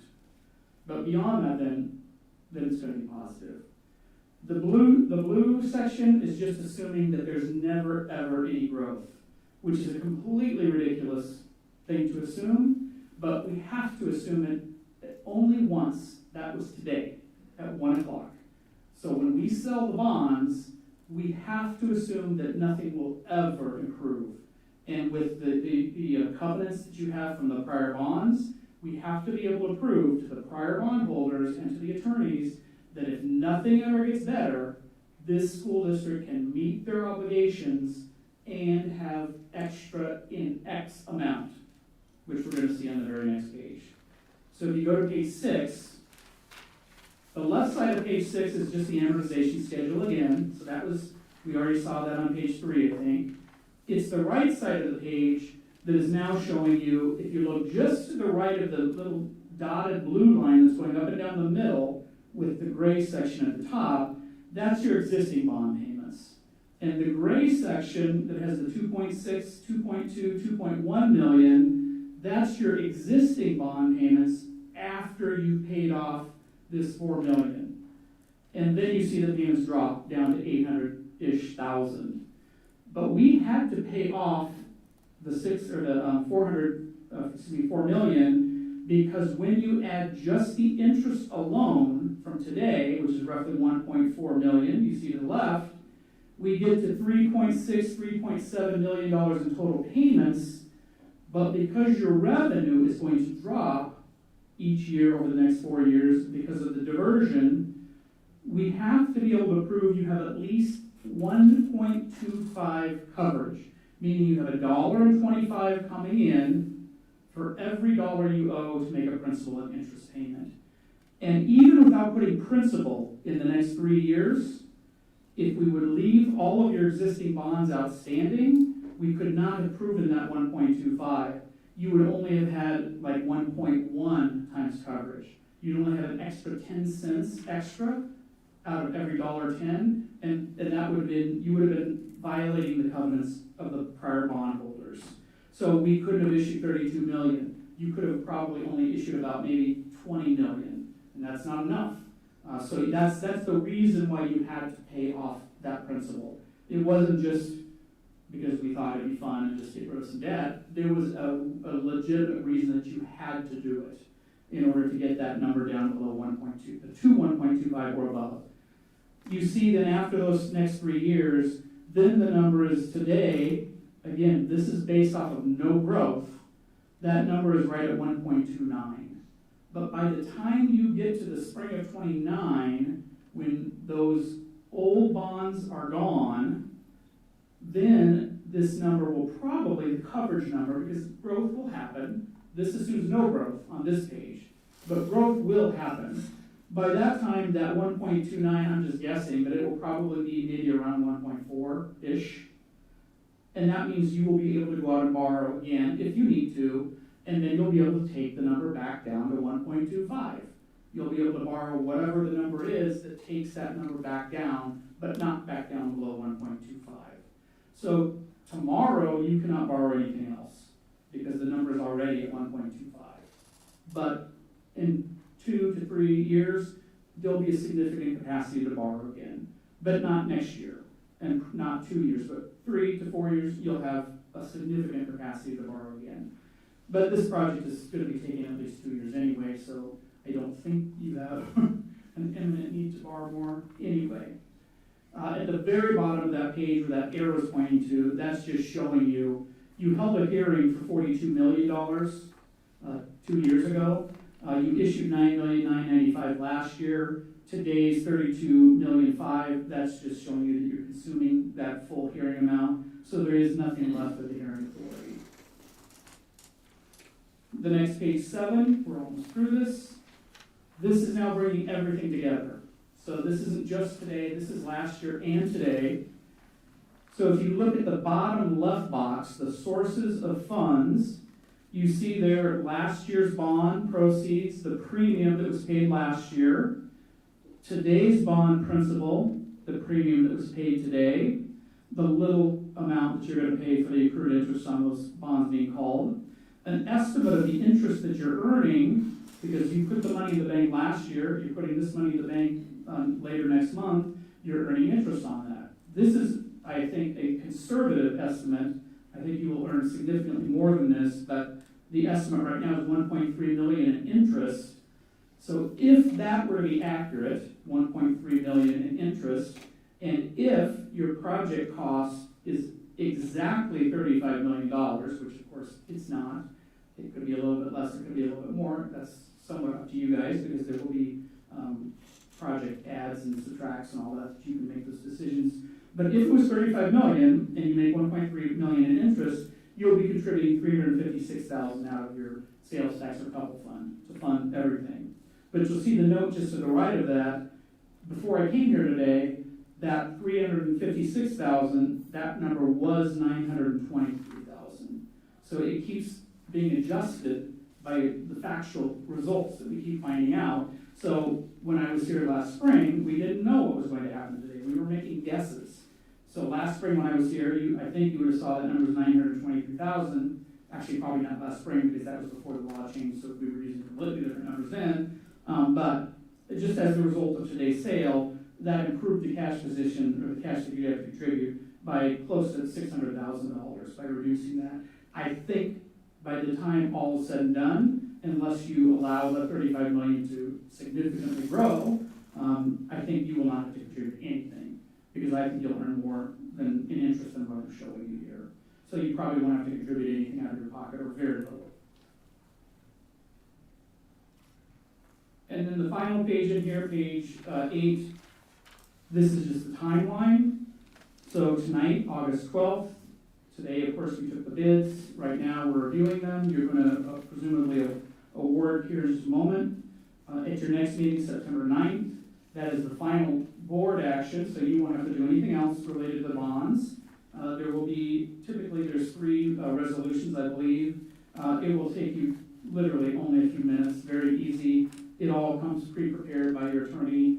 There's really no question you have to approve them, or else the bonds are not going to get issued. So it's very obvious what happens with those documents. And then the transaction is going to close on September 24th. So you will get the balance of the proceeds at that time. You did get today what's called a good faith deposit, like earnest money when you buy a house. So that low bidder already wired to the district $320,050 today, 1% of the original amount that we were asking them to bid on. That money is in your bank account already. The balance of what they owe you will come to you on September 24th. And then the last section there, again, I referenced earlier, I included the formal bond report from Standard & Poor's. I'm not going to read through it, but you guys can, and you should. You don't necessarily have to do it tonight unless you really want to fall asleep. But it's interesting to some degree if you've never read one of them before. But I would just reiterate, having the A+ affirmed when normally would be kind of a non-issue, not very exciting, it's actually quite a good result right now in this current environment. So that was a very positive result. So before we go to the actual resolutions, any questions that board members have about the process, any of the worksheets, the numbers from the worksheets? Yes. So I'm gonna focus my questions on legislative risk. I'm glad you mentioned some of that. Did you say 30% of the districts around the state had a downgrade, something like that? No, No. not 30%, 30 districts, yeah. Okay. There were, originally in May, what happened, including Bettendorf, every school in Iowa that has sales tax bonds, which is about 140 roughly, they all had their bond ratings put on negative watch, credit watch negative, until Standard & Poor's could sift through it all and determine if they were at risk. So that happened to every district. And then, over the last few weeks, they've been taking that credit watch negative off of most of the districts, but then those 30-ish have actually gotten their ratings downgraded. Heading into the next legislative session, are you hearing anything this might be relooked at? Because this would be an unintended consequence of that decision. I have not heard that, but I'm hoping that some of those 30 districts will send their downgrading. They're getting a report just like this last thing that I said you should read. A report just like that is being presented to all of those districts that shows the downgrade. And to the districts that I work with, which is most of those districts, I said, send the damn thing to your legislator, send it to the governor. Show them what has happened. So one reason we're having to do the whole $32 million now is because of this change in policy. What do you see? I mean, today we're good. Well, what is the impact to us as the years go forward?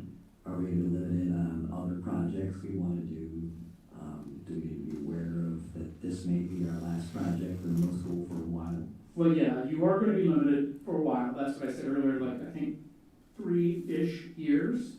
It's going to depend on your certified enrollment, first of all, which is always a But limiting if I've factor. got like after retired Grant Wood and Mark Twain debt, would we be able to take on more projects, or would we have to probably wait a while because of these caps? Yeah, it's not necessarily that those prior borrowings, because if you look at this page, you see that your total payment, regardless of which bond and which year it was issued, your total payments are basically $3 million, no matter what.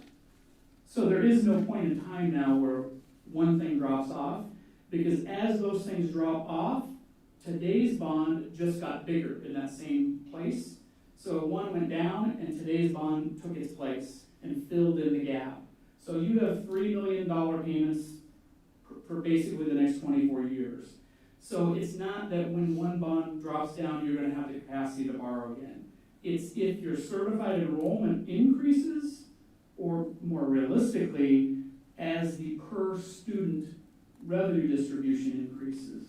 That is going to happen, but it's not going to happen in the next 4 years because the diversion to the 25% cap is simultaneously happening as growth is happening, but the growth in per student is going up, but the diversion is happening very quickly, taking that money away to the state Peter Fund, the Property Tax Equity Relief Fund.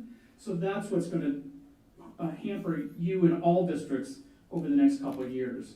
But once we get to the point where the diversion has hit the cap, then it's going to start growing again, and then you're going to be fine. It's just this period of time that's going to be delayed. And then when you're in that position, you're actually going to be better than you would have been had we been in this same time frame. You know, if it was 3 years ago and we were looking to, what was going to happen in 2035? You'll be better in 2035 at this point in time than I would have said to you 3 years ago. But it's just the next 3 years, it's rough. Okay. Thank you. As I mentioned this before, I think it would be helpful sometime down the road to get a presentation on that policy change, how it impacts us here, particularly, and will it impact us on future infrastructure projects? Because that was a big muscle movement, and I don't think, and the whole state is sort of still digesting. Yeah, so a couple things on it. There is actually a combined couple and sales tax cash flow that I prepared. So Tyler does have that. So you could present that to you at some point. And you've seen it before, those of you that have been on the board for a while. It's what I call a checkbook register. You might remember that. It's long, it's just a huge Excel spreadsheet, but it shows your couple revenue, your board couple, your voted couple, and then all your sales tax revenue. Then it shows all of your bond payments being made, so that money's being taken away. And then it shows what you guys have told me you plan to spend for buses, technology, carpet replacement, tuck pointing, roof repairs, all of that stuff that you guys have agreed to put on a 5-year plan, 10-year plan, or whatever it is. Now the amount fluctuates a lot from different business managers, different groundskeepers, different superintendents, different board members. You know, everybody's opinion changes, you know, all the time, and so I keep changing it. But it does show all of that. And currently, what that shows, under the current revenue estimates, is that there is a point in time where in the middle of a year, you would get to the point where you have basically more or less a zero balance, which is not, that's what the money's there for, is to spend. Getting to a zero balance doesn't necessarily make people feel super comfortable, but that's in the middle of a year. The end of any fiscal year during that period, and this particular worksheet goes out to 2050, at the end of any fiscal year during those roughly 30 years, you would never have less than about $2 million positive cash balance. So what that's telling us is that the middle of the year when you get to a low balance, that's just a timing, you know, that's a timing issue. Should you pay for the new bus in September, or should you wait and not pay it until May, you know, to avoid some kind of a shortfall in cash? So that's no big deal. You can even go negative, and that's not a big deal. You can always interfund borrow something. It's if you go negative at the end of a fiscal year, that is the problem. And this does not project that at all. In fact, projects your balance as still being quite healthy, but not so healthy that you're going to just go out and do multi-million-dollar projects in cash like you have been able to do in the past. So that is not going to happen, at least not imminently.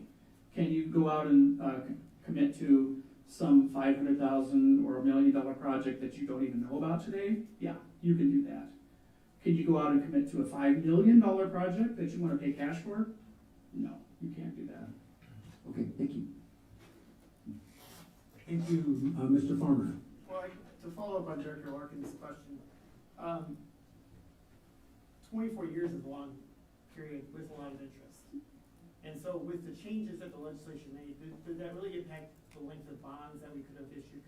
Could we have gotten down to a 15-year, you know, before the legislation changed? This borrowing that you did today, Yeah. with the exception of the revenue projection, which is lower, so that's decreasing the amount. That's what I'm But saying. the term is the maximum term you would have issued Yeah. anyway before. But there are some schools that are going to 2051, 53, because they need to. I talked about Waterloo, right? Yeah. Yeah, so that's the extreme. So yeah, the 2050 is the maximum term that you could have borrowed to before. Today, it's not the legal maximum, it's just kind of the moral maximum that you probably would borrow to. So you could borrow longer now, but the interest accruing is just so massive when you get beyond this term. Yeah. I don't know many school boards that would. And I'm trying to go the other way, is what I'm saying, because I'm looking back at page 2 where we had the rates and so forth. And if we could have got down to a 15-year bond because we got a higher revenue, before, I'm talking again before the legislation changed. Yes. You know, higher revenue expectation. Yes. You know. Yes. There could have been interest savings there. That absolutely, that is correct. And I think that's important to communicate both to the public and the legislators is your change is costing us more money. That is correct. You could have done the same borrowing and structured it over, and I'm not going to tell you exactly the number, but Right. more or less, you could have done the same borrowing with a 15-year repayment, but you're being forced to spread it over 25 years because the revenue to pay it back, based off of today's number, is so much less. We can't prove that 1.25 number with the lower number. So we had to stretch the payment out. Think of that like your salary and your ability to repay your mortgage. You would all love to have a 15-year mortgage. Everybody wishes they could have a 15-year mortgage. Very few people can afford a 15-year mortgage. So you are forced to have a 30-year mortgage. And you accrue an enormous amount of interest because of it. The reason you do the 30-year mortgage is because your salary, you have to buy groceries, you have to pay your car payment, you have to pay insurance, you have to other things to pay for. It's exactly the same here. Your salary just got cut. Your sales tax got cut. That's the same equation, right? Your revenue got cut, so you can't make the same annual payment that you could have before, so you have to stretch the debt payment out, which is accruing an enormous amount of interest, just like Mr. Farmer's suggesting. Yes. And that's not your fault. That is nothing that you did. That is the impact of Des Moines. And I can tell you, I hope that those 30 schools do something. I hope you do something. They do not care. They don't care. They're not going to listen to you. They don't listen to us. We literally were at the Capitol in sessions with them to educate them and give them these details. They didn't want to listen. They did not want to understand it, because if they would have understood it, they would have had to do something different, because it didn't make any sense to do what they were doing. But had they done that, they couldn't have answered to the people that they're really answering to, which is not you and me. And in this public meeting, I'm not going to say who that might be, but you can imagine who it might be. I appreciate the education. Thank you, Mr. Gillespie, so informative, so professional, so knowledgeable. Just great, thank you very much. Yes. So if you have questions at any time, absolutely always pass those either through Mr. Elkin or your other staff. They can always get those questions to me. If you have citizens that have questions, absolutely pass those through. We do not want misinformation about these types of topics to be out in your community, because as you know, that type of misinformation goes crazy, right? And we do not want that to happen. So, I want to piggyback on that. Sure. Part of your offering statement is a commitment to make continuing disclosures. Yes. And in today's media world, the people who are buying these bonds will pick up on any sort of piece of news, Bettendorf School District, whatever, and will pick up on that and judge that, any type of financial information or anything else like that, and make a judgment, and it can cause you trouble down the road. So again, please be, as a board, please be informed of what your statements are and the intended consequences of that. Great, thank you, David. So, Mr. Castro, I'm going to take control of the next 3 items. Yes, sir. There are 3 action items. I'm going to go through them in order. I'm going to paraphrase each resolution, which is acceptable for me to do. As I do that, one of you needs to simply so move what I say. Another board member needs to second the motion, and then you are required to have a roll call vote. So, your item number 3 is the resolution before you is directing the sale of $32,005,000 of school infrastructure, sales, services, and use tax revenue bonds, Series 2026, to Jeffries LLC of New York, New York. So moved. Second. It's been moved and seconded. Any discussion? Seeing none, roll call, please. Director Ingalls? Yes. Director Hansen? Yes. Director Larkin? Yes. Director McGivern? Yes. Director Witter? Yes. Director Rudy? Yes. Director Castro? Yes. Motion carried 7-0. Okay, the next item on your agenda is number 4. This is the resolution authorizing the redemption of outstanding school infrastructure, sales, services, and use tax revenue bonds, Series 2018, which is the remaining 2027, 2028, and 2029 maturities totaling $3.3 million plus the accrued interest to the call date. So moved. Second. It's been moved and seconded. Any discussion? Seeing none, roll call, please. Director Hansen? Yes. Director Larkin? Yes. Director McGivern? Yes. Director Witter? Yes. Director Rudy? Yes. Director Castro? Yes. Director Ingalls? Yes. Motion carried 7-0. And item number 5, the resolution authorizing the redemption of outstanding school infrastructure sales services and use tax revenue bonds series 2019, which is for the redemption of $400,000 of the 2028 maturity and $600,000 of the 2029 maturity, plus accrued interest to the call date. So moved. It's been moved and seconded. Second. Any discussion? Seeing none, roll call, please. Director McGivern, Yes. Director Whitter, yes, Director Rudy, Yes. Director Castro, Yes. Director Ingles, Yes. Director Hansen, Yes. Director Larkin. Yes. Motion carried 7-0. All right, that's it for tonight. Probably more than you guys expected, as usual, though. You know, I like to talk. Good luck with the rest of your project. Questions, as I said, anytime, definitely pass those along. John, good to see you. Good luck with the school year. Thank you, guys. Have a good night. Thank you. Gillespie, thank you. Okay, that brings to agenda item 5.6, Bettendorf Middle School backpack policy update. Mr. Hartley. Right, I did not expect to have to follow him. All right, I wanted to take a few minutes just to give you a little bit of an update and talk through where we're at with our backpack policy. It's not very different than what it's been the last few years. We have allowed students to carry their backpacks to class. Some of that mindset has been post-COVID. We did some reflection with our students and our staff, particularly getting input from our staff and asking, what would you like to do? Some of the major limitations and negatives around backpacks centered around classroom size and the idea that backpacks take up space. However, a positive was materials were available to students, and they were finding that they had less instances of students leaving class to go get things out of their lockers. At the time, it was decided that we would continue with backpacks, but also be mindful of the limitations that come with space, which also prompts where we're at with our current construction.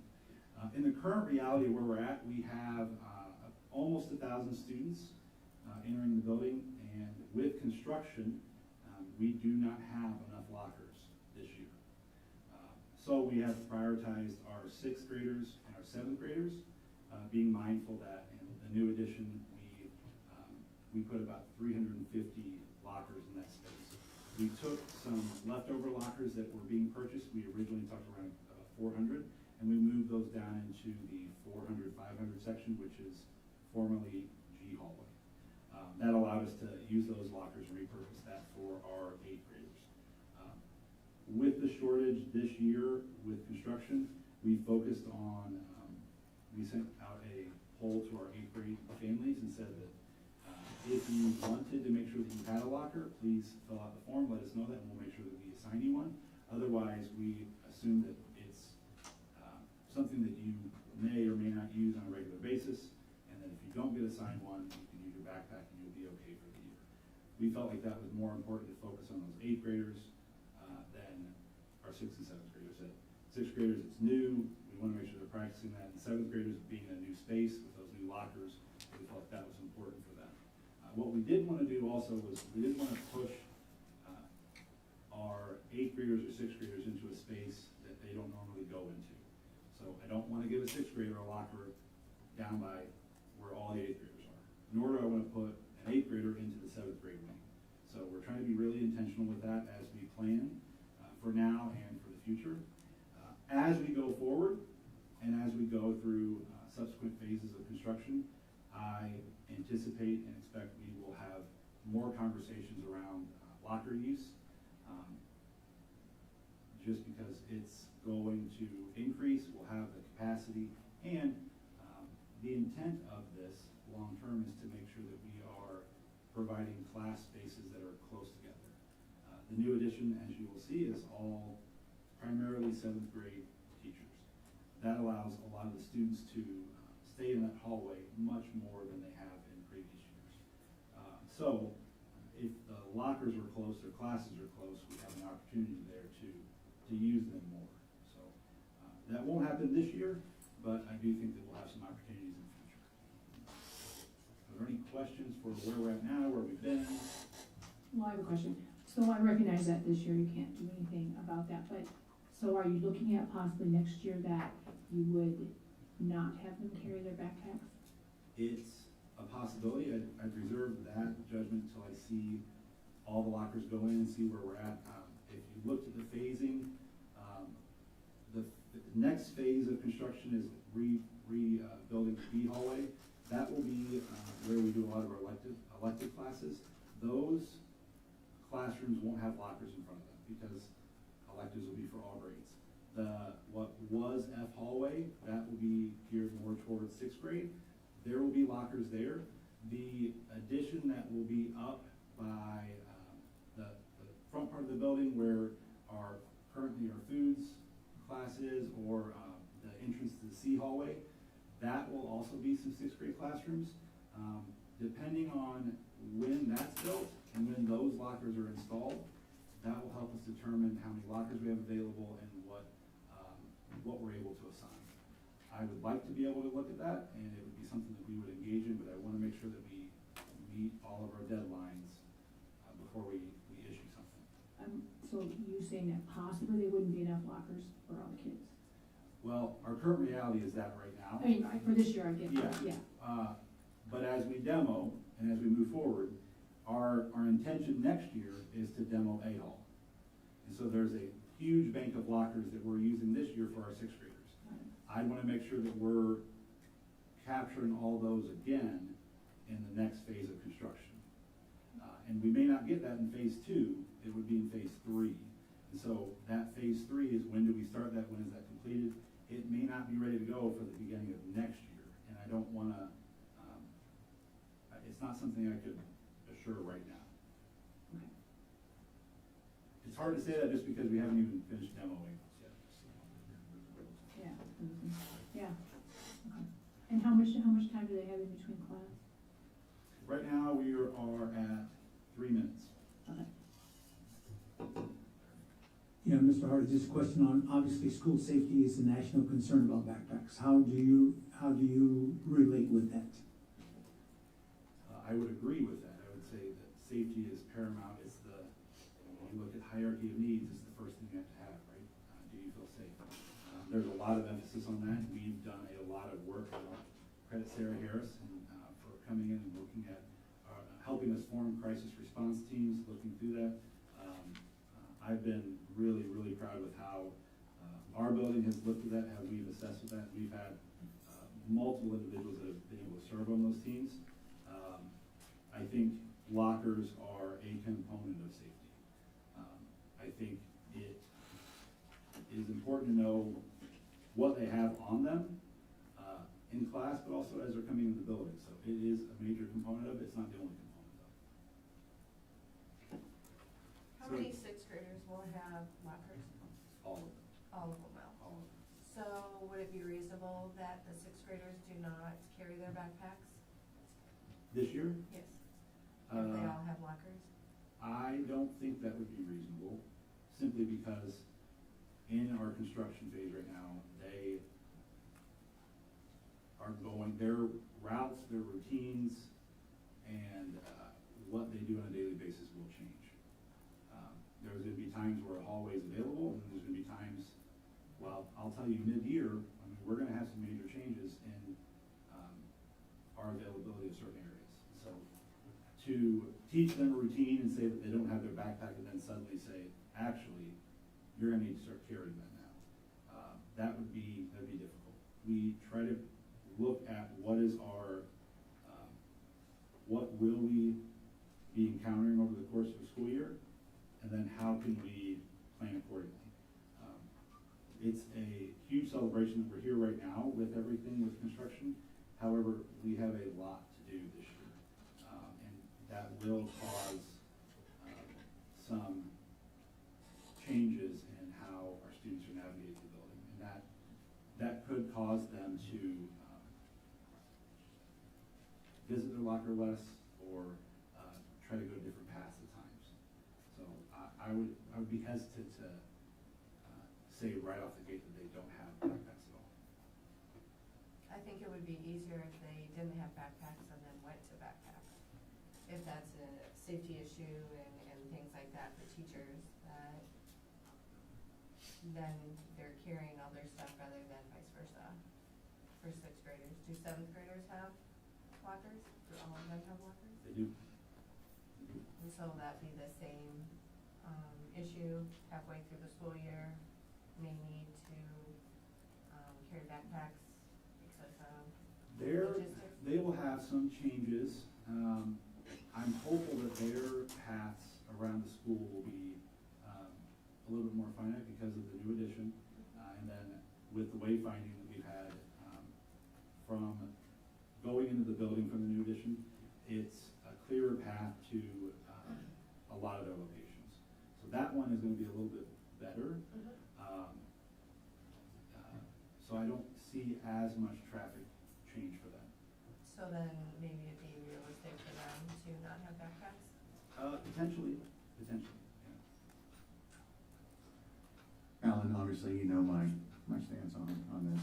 We've discussed this multiple times, but just to let everybody know what's occurring or has occurred or the possibilities with backpacks. Yeah, it is tremendously a safety concern, but not only safety, but also you're looking at food and drugs, any of that content in those backpacks that we've confiscated or found in past years that are on these kids, especially when they're leaving class with their backpack to use the restroom, and come to find out, it's not necessarily the use of the restroom per se, but other things. I think it'd be more difficult for these students to gain access or have that on their person if their items or backpacks were in their locker. And again, we've just discussed that at length, but no, I would certainly like to see the students have their backpacks, all their pretty much coats, backpacks in their lockers at some point. I know right now it's not feasible, construction, and I think we can definitely work around that. But hopefully in the future we can rethink this, come back to this, and go that route. Yeah, and I would say, as you are well aware, our crisis team meets pretty regularly, and we do look at we assess our safety, we assess what our current reality is on a yearly basis. And it will definitely be something that we look at and say, how do we implement, what would be the thing that we want to work through next? And then again, to a point earlier, as we get into the move away from the demo side and go to the construction side, it will also help inform what is the reality that we have. If those classrooms and those locker spaces are not readily available, or if what is available would push younger grades towards older grades, it's something we want to be really mindful of. Safety with backpacks, with bringing items into school is paramount. Also, the examples that are being set by ages and what they see from what sixth graders see from eighth graders, or what eighth graders feel inclined to do when they see younger kids, those are things that we're really mindful of too. So absolutely, there's a couple different things to consider there. I did read it out, and it's kind of when you go into the Iowa Hawkeye games, you have to have a clear thing. And I get the cost, but maybe the school could buy them and then the kids could buy from the school. I don't know, but it's just a thought because safety, is a big, huge issue. Alan, thank you very much for your presentation. Thank you. We appreciate you very much. Thank you. It brings us to agenda item 5.7, transportation fees. Mr. Allen. Mr. Martin. Oh, sorry. Okay. Mr. Martin. It is outlined that there was a discrepancy discovered that we want to rectify and be transparent, communicate about. Ms. Martin, very well positioned to discuss this. Yeah. Good evening. So what I did fees for this year that you approved in June, we set the top fee at $450. That's what we had increased by $50 every year. This is the last year, I think, of a 4 or 5 year period. And then we are scheduled to revisit the entire cost structure for next year. But up till this date, we have done it by $50 every year. And I took it across the board. and going from the top fee, which was transportation both semesters, both morning and PM.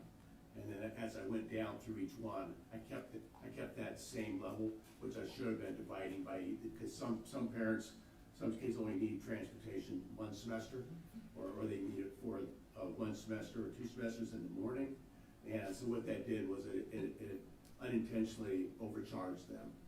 So what we did was we readjusted those fees so that they would not, if they paid all that, they would pay more than the person that had paid up front. So we wanted to step back and do the right thing by our families and our students and readjust those fees to make it more equitable. Great. Any questions from the board on that? That's great. Okay, Scott, thank you very much for the update and clarification. Thank you.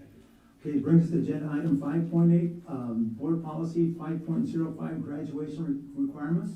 Christy Clubby, come on down. Good evening. Right now what I wanted to share with you is currently all of our 9th grade students have a graduation requirement where they take a 9th grade success skills class as they enter high school. We started this class, I would say, several years ago. For those of you who have kind of been listening, when we've kind of gone down our path of developing a better bridge between high school and post-secondary training and education. So when this class was first proposed, it was proposed where all students would get an opportunity to get dual credit, to get exposure to college. They'd fill out a college application, kind of go through that process. And when we have dual credit courses, we have to follow the college level curriculum. Over time, that curriculum kind of changed, and it began to be more what students really need at 11th and 12th grade, and not what we need at 9th grade for our students. So we kind of pulled away from that dual credit course, and at that time, we were kind of coming off the pandemic, hybrid schooling, and so we created the curriculum for that 9th grade course based on helping students transition to high school, and just the credit game, things like that. Since that time, we really feel like this class has kind of run its course. We have a lot of students, when we look at that, they're missing out on opportunities. I'm happy to say we have more students challenging themselves with honors courses. We have more students taking AP courses. And so when you require this, they have to have 10 and a half electives to graduate. This is one of those electives. So it's one last course that they can take. So as we started to look at the purpose of the course, there's still a need for it for some students, but not all students. So what we like to do is remove this graduation requirement for all students, revamp the curriculum more for a transitional of students who are still struggling with that academic, rigor and structure, and then using our data rules, because with the improvement of our MTSS, what we do with our advisory, what we're doing with our pride time, a lot of students are getting a lot of support in different ways, that this would develop that curriculum more for those students to really focus on some of those academic skills that are still missing at this time. So that's we feel like it's kind of run its course, and just want to make some changes, not go away from it, but make it better for the students who actually need it, and then open up more opportunities for students to take other courses. Any questions? Just a comment, I like that you do curriculum reviews. I think curriculum should be reviewed, shouldn't be fixed in space. What's working, can you make adjustments? Let's do that. And providing more opportunity and less fixed things that need to get done. I think that's helpful. Good job. Thank you. And I do want to give a shout out to my staff. When we were having a lot of these conversations, I reached out to all the staff who are currently teaching the class that are here, and we kind of had this conversation together, and all of them were like, we'd love to have the first quarter to revamp the curriculum for a more directed need for students. So I want to give a shout out to them because they embrace the change and are ready to do the work. Christy, just knowing you and your staff, you have a wonderful staff that you work with, and they're always updating everything from graduation requirements to new classes you feel that our students need. So I have tremendous faith in you and what your staff does to make the best education we can provide for our kids. And I've always been impressed with you, and you have some long-term staff that just know. They just know. So that's great, and thank you for continuing to upgrade and make our district a lot better. Thank you. Appreciate it. Thank you. Okay, that brings us to agenda item 5.9, policy 600, goals and objectives of the education program. Mr. Elkin. Yeah, I'll start this out. Board member requested a review of policy 600. This one also relates to Iowa Code 280.12, requiring the guidelines for the School Improvement Advisory Committee. what that looks like. I don't know if Vice President McGivern wanted to jump in. Yeah, no, yeah, I can. Yeah. Yeah, I appreciate bringing this up and bringing this on the agenda. So one thing I wanted to just understand and possibly reconcile, and obviously, I have, a whole slew of questions that we don't have to go through this evening, but some key questions so that, that we understand or I'm looking at. For instance, policy 600 references the Superintendent Instructional Advisory Committee in that policy 600.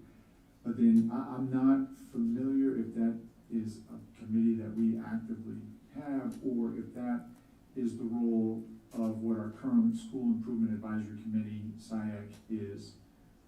If they're meant to be the same, or if they're different, or, so that was one thing I kind of wanted to understand in looking at it, and I have some other questions. I could pause there. Do we know if that, or I should say this way, can I, as a follow-up or an item of continued work and discussion, let's, figure out if those were supposed to, if that's what that morphed into and became the School Improvement Advisory Committee, or if that's, if those are supposed to be one and the same, or if they're supposed to be separate and different, just understanding that separation, or if that's, supposed to be the same committee. Good question. My understanding and reviewing these policies and also looking at what other school districts do and comparing it to the Iowa code is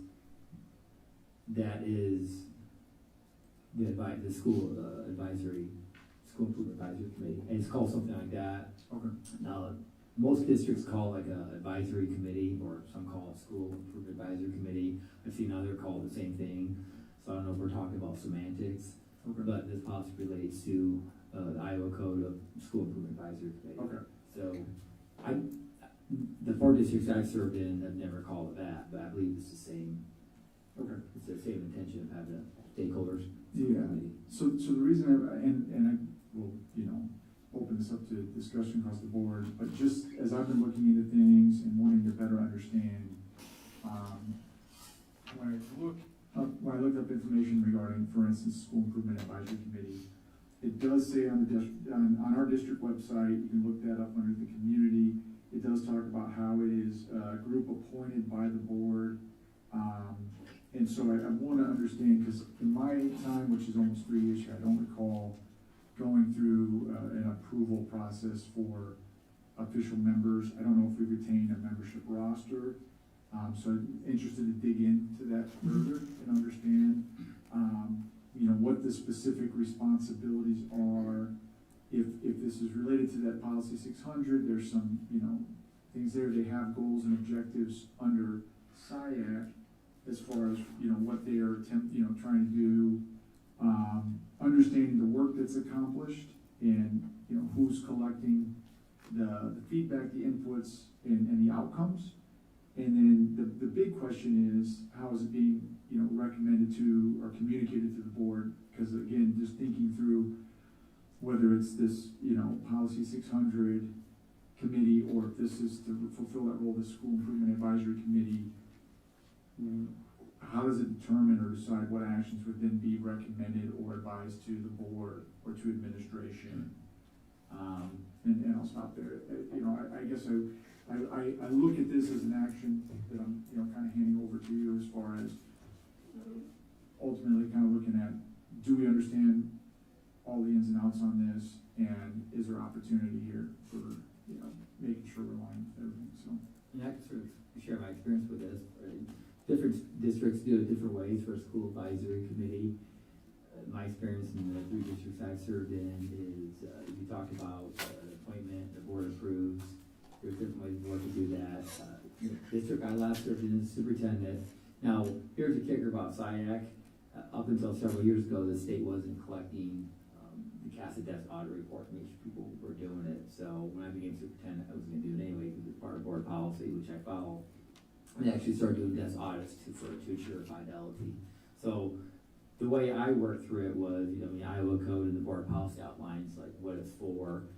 we would collect, send out a survey to all stakeholders. Their groups are already defined who you're looking for: students, parents, teachers, administrators, representatives from the community. So you would make up a committee of that, and how many you wanted for your school district. And then I brought that to the board for approval, because it says that's to be appointed by the board for that. That could be an annual appointment. I had looked for like a 3-year rotating membership. I'd start with the sophomore or freshman, so I could go throughout for continuity, and then the board that I served for like that idea. So we had like a 3-year rotating a membership. If somebody left, we get somebody on there for that. And then I believe here it says meet quarterly, but I think there's 5 meetings that have been done in the past. Some districts do one in the spring, one in the fall. You could do one every season if you want. And any of those meetings run from anywhere from 60 to 90 minutes, getting stakeholder input, staff presenting anywhere from bullying and harassment data, like what we're doing about it, like what's going well, what do we need to improve upon, kind of like that template I've shared. And then the way was we would get input from those areas, and I would share it with the board after like the next meeting. So we did ours in October. At the November meeting, I would share out, here's what the SIA committee talked about, your recommendations. Some of us just keep doing what we're doing, like getting ready for the state testing. If this is what we do for students, we get recommendations, and the board would take those recommendations into consideration. Okay. Yeah, that's encouraging. That's tracking with the direction. I like to see that. Like I said before, I have a whole slew of questions, so perhaps, and I don't know, I appreciate just your thoughts and ideas on it. Perhaps, it would be appropriate either to have a specific discussion, I don't know, about a work session or whatever, to go through that, to kind of, assess and look at, is it meeting what the intentions are? Are we getting the stakeholders that, as you mentioned, students, parents, teachers, administration, community members, and, do they, is the participation, is it being, how do we kind of almost revamp that a little bit, is what I'm, kind of looking at, or how do we address that or move forward and make sure that we're aligned on what that's supposed to be. So. I would do something suggest to the board with the forthcoming September 14th meeting with ISAB and Tammy Drawall. That could be worked in there as well. If we could put that in there, that'd be, I think that, I'll open that up to. All wraps in all the, the school improvement plans, these all wrapped in together, so. I think that'd be great. We have time to do it, to get a committee together, those type of things. I believe it would be beneficial for the board to hear from the ISAB rep and align with what we've been doing, what the policy and Iowa code says. I agree. Okay. Any comments from the board? Yes, I'd like to take this a little bit higher level. So we have SIAC and other committees like this out there, the foundation, boosters. You go to any sort of event around here, concerts, or if someone's asking for money for something somewhere. And I never got the sense that there's communication between them. The foundation's doing one thing, SIAC's doing one thing. To your point, how do we hear what the big needs are? And, and one thing that might be interesting if you want to look into this, it'd be nice if the foundation came and gave us an annual presentation on what they're up to and their objectives. And the SIAC's input. They all tie together. Everyone's involved here to help us. So how do we link everyone together to leverage their time, or you're in their time, and not just having meetings because we're on the schedule of a meeting? How do we leverage those efforts to help us? Yeah, that's a great question, Dr. Larkin. And I think there's actually board policy outlines encouraging representatives from these organizations to come share out to the board. Yeah, and I would recommend instead of you briefing it, I think a spokesman from SIAC briefs it. 100%. And then more buy-in for them, that we value their time, and then we can ask, whoever that spokesperson is, questions back, and maybe we ask them to look into things that we're thinking about. So it kind of goes both ways. 100%. I think one of the great things that I felt for this SIAC meeting was Director Witter and I, we attended a SIAC meeting here when Mike Vondran, Gary Moore, and Scott Webster were here. And that's a great local connection, being able to ask them questions, et cetera. So I think that's a very positive thing that SIAC could do again, bring the local politicians in here, they sat right here.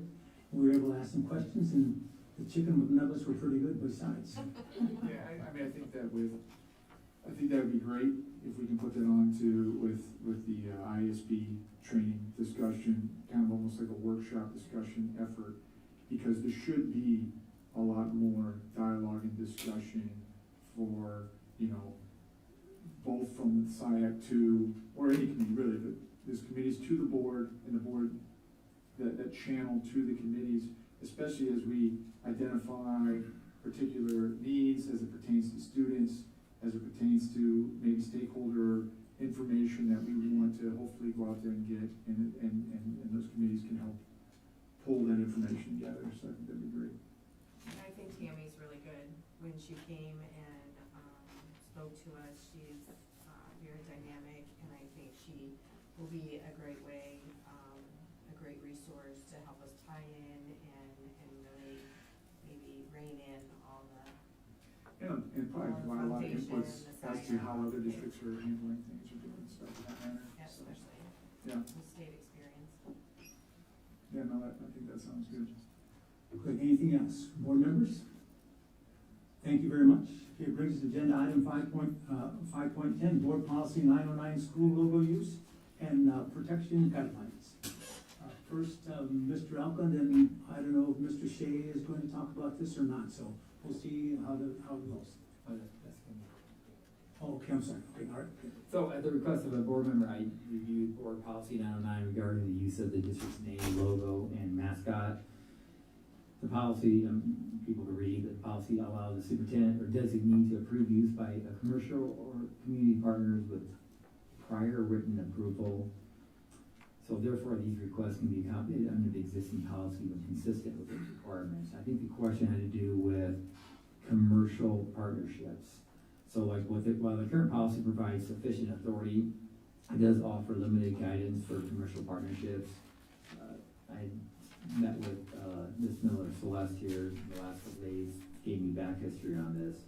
So when it comes to this, I would classify as limited guidance for commercial partnerships. If the board would like greater clarity, I can bring back proposed language defining those partnerships while continuing to protect the district's brand. Is it clear on the website how people can request access?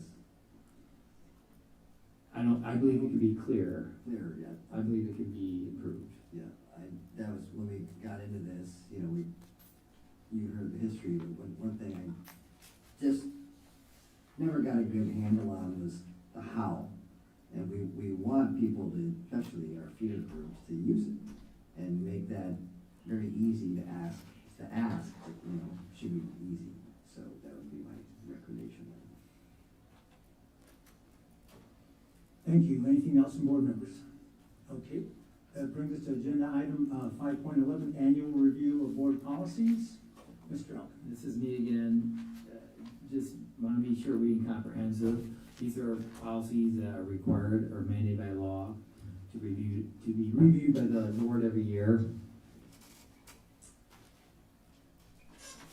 The motion, if you review the policies, would be just to acknowledge it's not a first reading, it's not a second reading, it's not any changes in policy, just particular policies are required to be reviewed every year by the board. All right, so we want a motion on this, recommended action.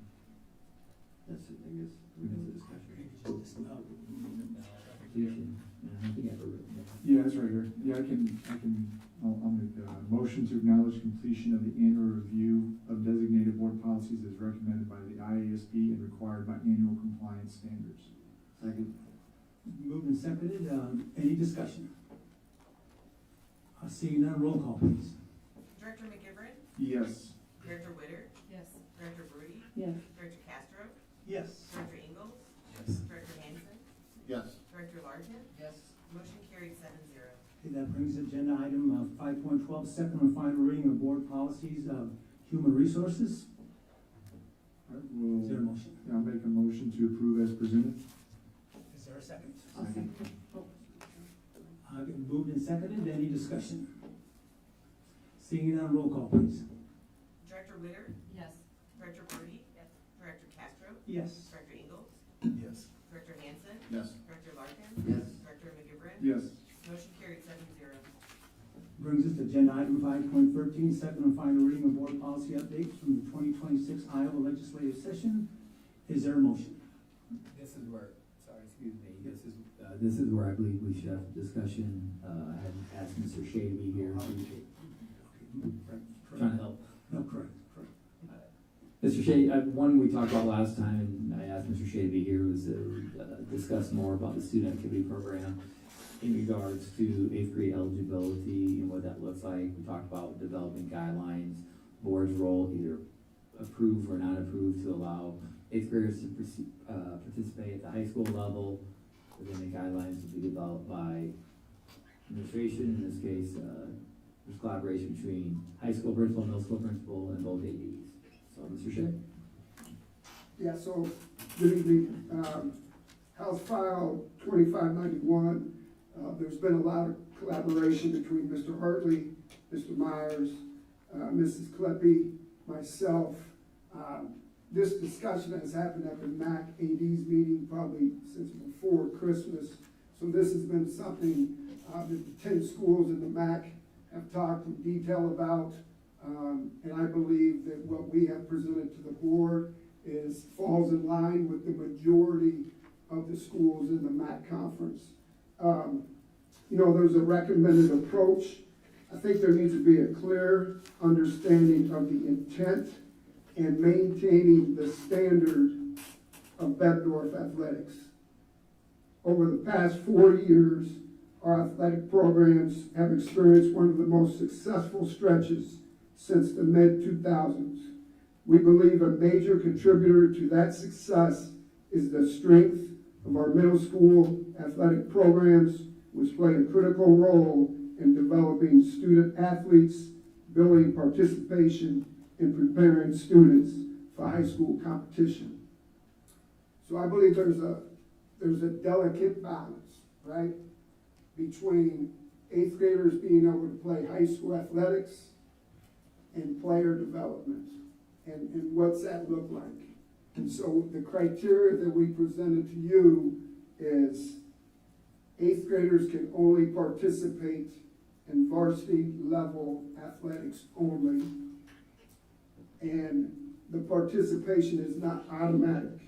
Approval is based on exceptional varsity level ability or needs to maintain a viable varsity program due to low participation. So I believe you guys have the criteria in front of you. Well, I have not seen, so when I look at the policy 504.06 that was presented, it has a general statement stating, with permission from a parent or guardian, eighth grade student may participate in interscholastic athletic contest or competition at the high school level. Does not specify varsity in the policy. Okay, so the criteria that we've come up with, I can read that right now to you.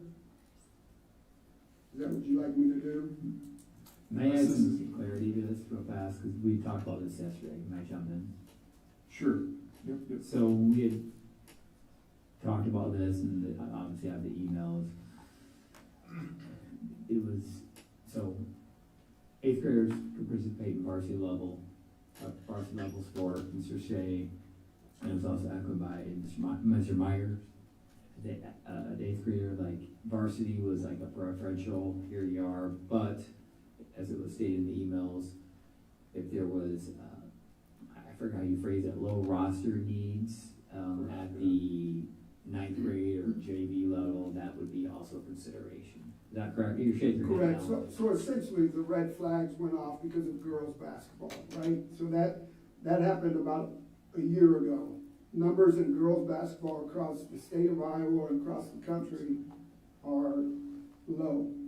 And so for some of these smaller communities to fill a roster, part of the solution was to allow eighth graders to play high school athletics.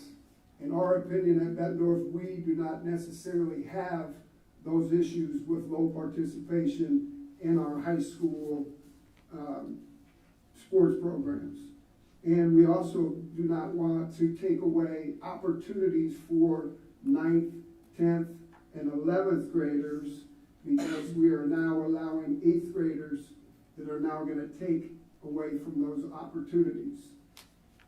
On the flip side of that, we also do not want to not allow an elite 8th grader that is going to go through our program 8th, 9th, 10th, 11th, and 12th grade to leave our district because they are not allowed to participate at an elite level, which would be our varsity level.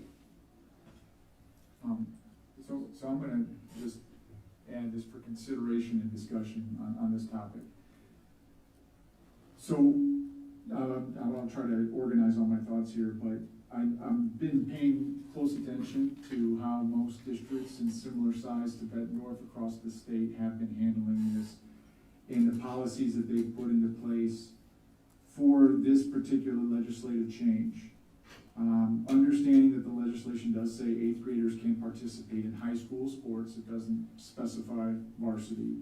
In most cases, you know, there's very rare occasions or occurrences where an 8th grader is going to jump into that varsity level in 8th grade.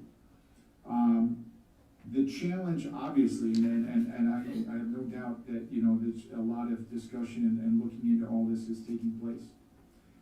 But when you look across all of our sports, I'll say I'm very sensitive to, for instance, girls wrestling, being that my daughter's on the girls wrestling team, and I know that in a sport like that, you rarely have a full varsity roster.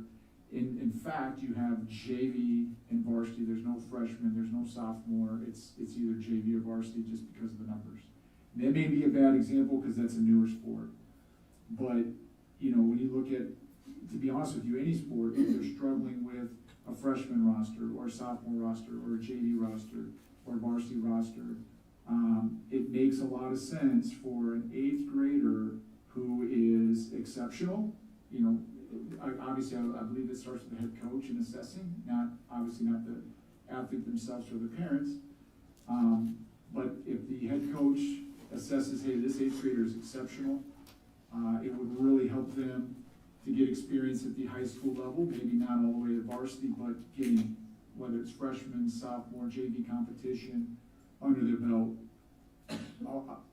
I think that seems to make sense, but I will also state that a big concern that I have in everything that my mind turns everything into is enrollment.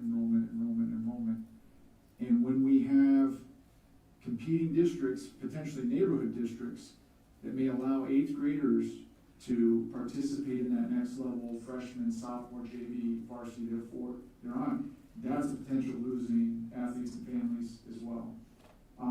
So I would make a strong, and again, open for discussion obviously, but I would make a strong ask to re-look at the opportunities for 8th graders and not just exclusively say varsity. In my mind, the best approach I've seen districts take with this policy is do it by case, not, as you mentioned, not a blanket where every 8th grader can just go try out for high school sports and you got a decent 8th grader and they beat out a freshman or something like that. I think it has to start by, but what I'm seeing a lot of these policies, it starts with that head coach, the building principal, they assessing to say, yeah, this it seems appropriate that this student athlete have opportunity to compete at the high school level. I trust me when I say I fully understand and appreciate the idea of athletic development. Again, I think there's a huge case to be made to look at things from a case by case and sport view, because, you know, again, that's an opportunity to develop an athlete, but there's huge potential opportunity to develop an athlete to put them into a freshman level or sophomore level competition because they're at that ability and they are, you know, just getting through 8th grade because that's all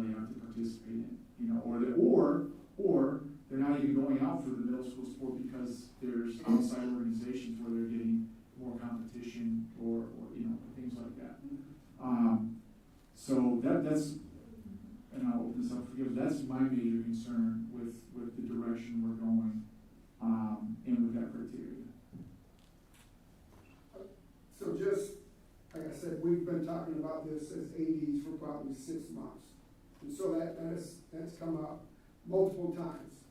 And so I think, again, how much do we value middle school sports? And is allowing 8th graders, a bunch of 8th grade basketball boys to come try out for a 9th grade basketball team that already has a significant amount of 9th graders on that team? Are we taking away opportunities from our 9th graders? And is that going to hurt the development of our middle school athletics? Because if we have a surge of 8th graders go to 9th grade or 10th grade, 7th graders can't go to 8th grade. So now those students that are left in 8th grade, who's gonna fill that roster?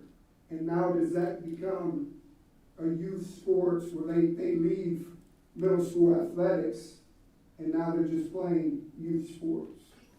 I think it's a fine line you're walking. Yeah, I appreciate the example, but that in that example, that seems to be more of kind of like a swath, or all these 8th graders have opportunities to, try out for freshmen.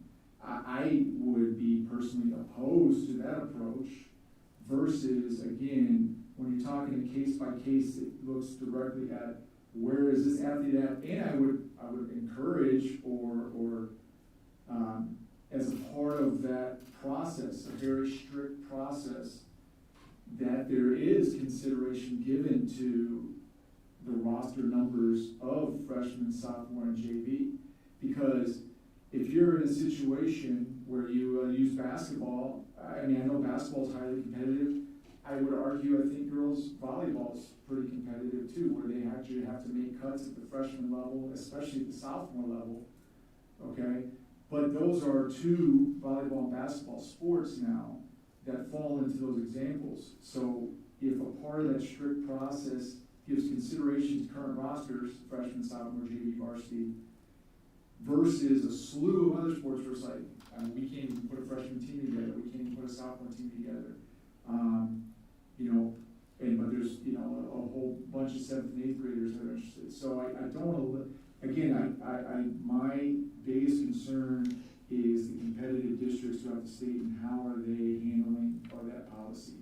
And I think your example, noted and understood, but that seems to be more like all 8th graders get a tryout and maybe beat out some freshmen versus, no, it needs to be a very rigid process or criteria to say, it's got to start by, a head coach even knowing or noticing that the students at that level and starting that process. I think academics have to be taken into. Oh, absolutely. I think so. Everything has to be. And you, also, it's sort of been done with softball and baseball, has it not? Where 8th grade tries out and, so it's not unprecedented. I think for me, I think if we can advance the student to a higher academic place, I think we should do that. I think if we can advance the student athlete to a higher competition, I think we should do that, and I think the law allows it. And again, back to the case by case issue, we don't want, the idea is not to have the entire 8th grade basketball team try out for basketball.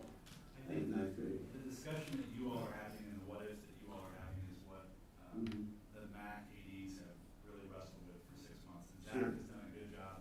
And I appreciate, obviously high school showing middle school a little bit of love always is nice, right? And I think for us, I really like what the emphasis on how do you balance all of that, right? Because there's going to be, if you open the floodgates and say, do you want to come play? Every 8th grader is going to want to try to come play 9th grade sports. So I think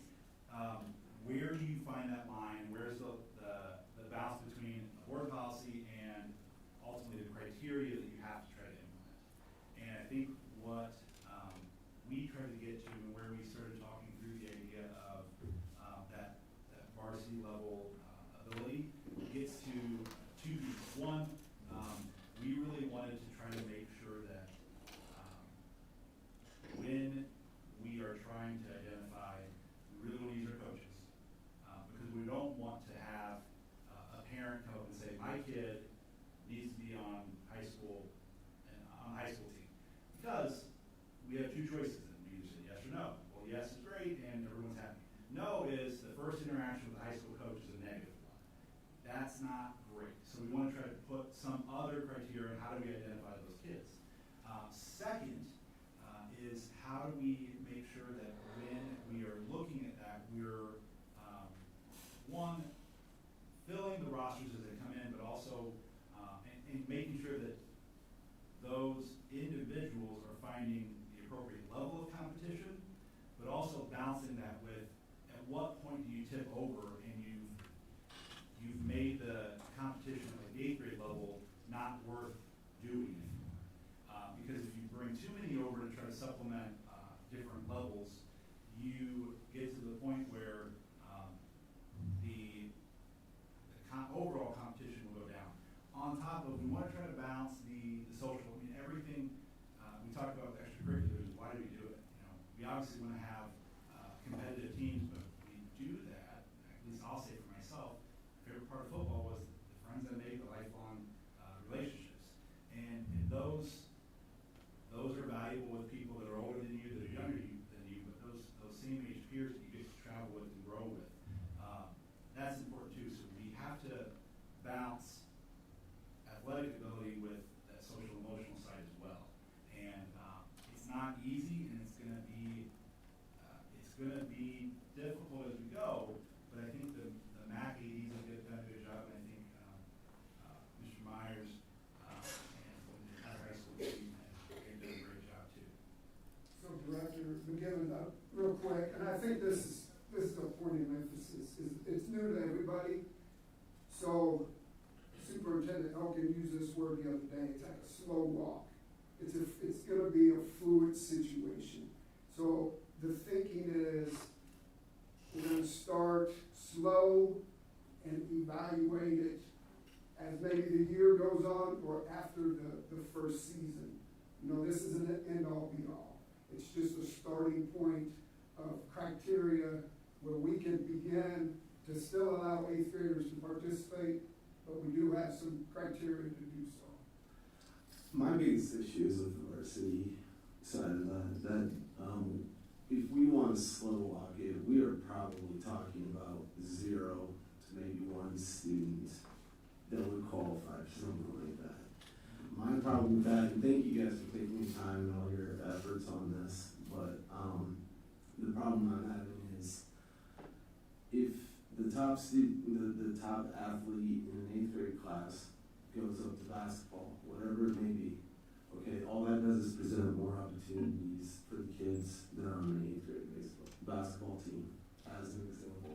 So those kids get more playing time. Those kids still get that social thing. And Alan, to your point, I do understand when you're taking an 8th grader and put them in the 9th grade scenario. But the scenario that's being presented is we would be taking an 8th grader and putting them with 17 and 18-year-olds. Okay, so my idea of slow walk would be freshman team, JV, JV2, whatever it may be. Those kids, when you take the top kids, and again, even if you're just taking those kids and putting them on the freshman team, I don't understand how that would take away from the opportunities of those 8th graders. Those 8th graders, in turn, get more opportunities, and they move with their abilities. And I think it's an amazing thing, and a competitive thing, not only sports-wise, but for surrounding districts. We consider ourselves a part with that. Yeah.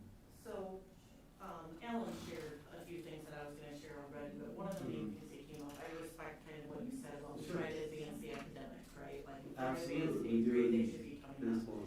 And I believe the same about, athletics. The difference is where we're trying to walk this a little lightly, a student can come up and take a higher level course, but it doesn't take an opportunity away from another student. Where in athletics, when the student comes up from a lower level, it does take an opportunity away from another student. And so you want to make sure that there's a huge difference in an ability gap there, because our job is to create opportunities for our kids. And when we start limiting opportunities for our kids, like the research is going to say, the more students are involved, the more successful they're going to be. Absolutely. And so there are times where there probably is a 7th grader right now that is probably better than a freshman that we have. But you know what? That freshman needs to be part of something. And I also look at it from the middle school. If I take all those great 8th grade players and move them up to high school, you're going to have those players in 8th grade that are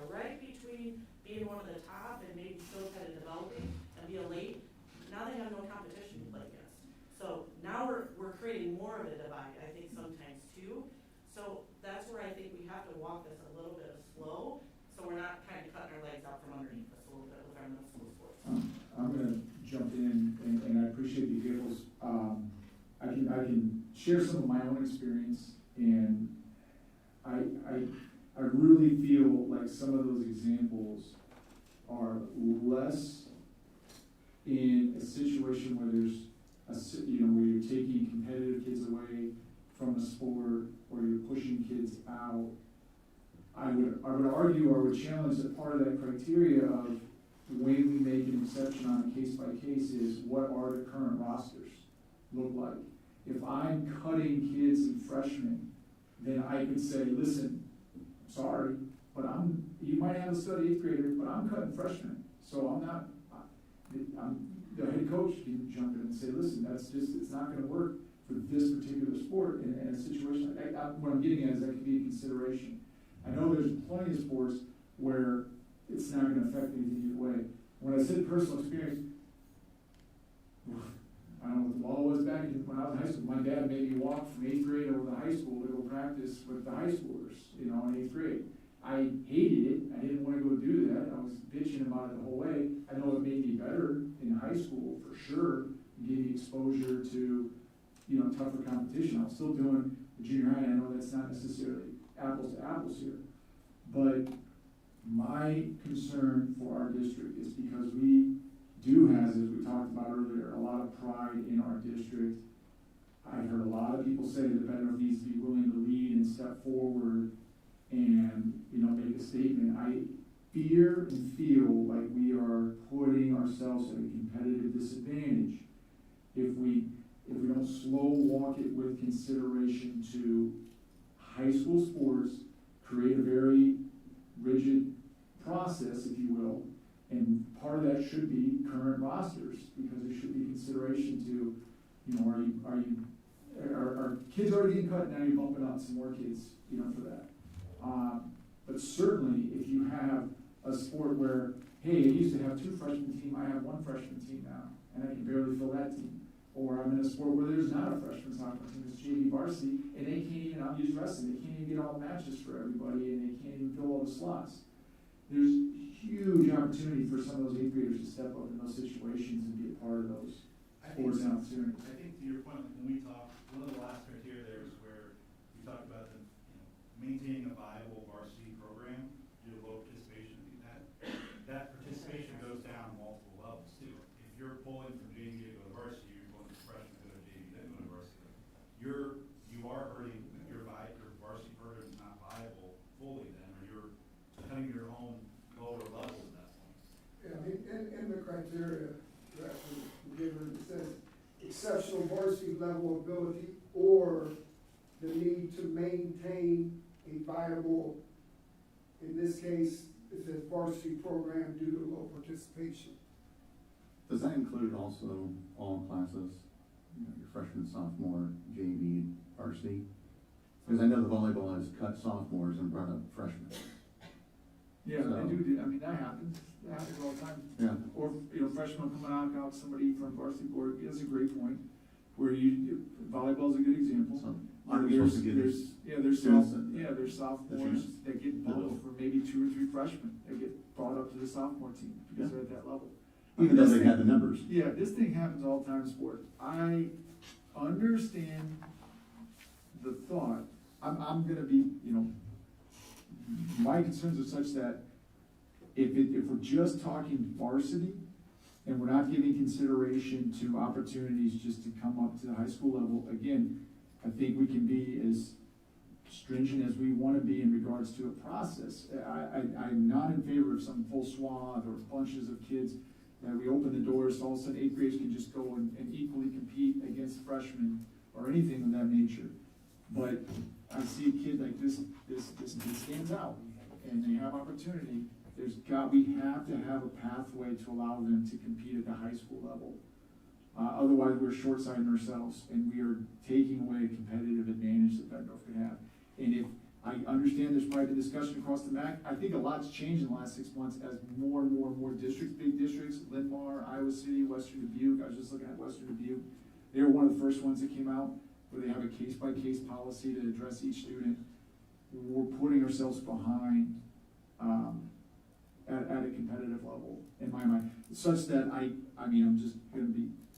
I don't know. I know this is second reading for a whole whole swath of policies. I don't know if we can Should we table this? table, can we pull this particular policy? We can pull this policy and maybe have a standalone agenda item in the next meeting where we just unpack this one. I was gonna propose, this one is pulled, it could be a third reading, and in the meantime, because part of this is, so superintendent in collaboration with AD will develop administrative regulations that we would be more clear if that's a standalone item, and we have the administrative regulations, procedures worked out, so it's laid out.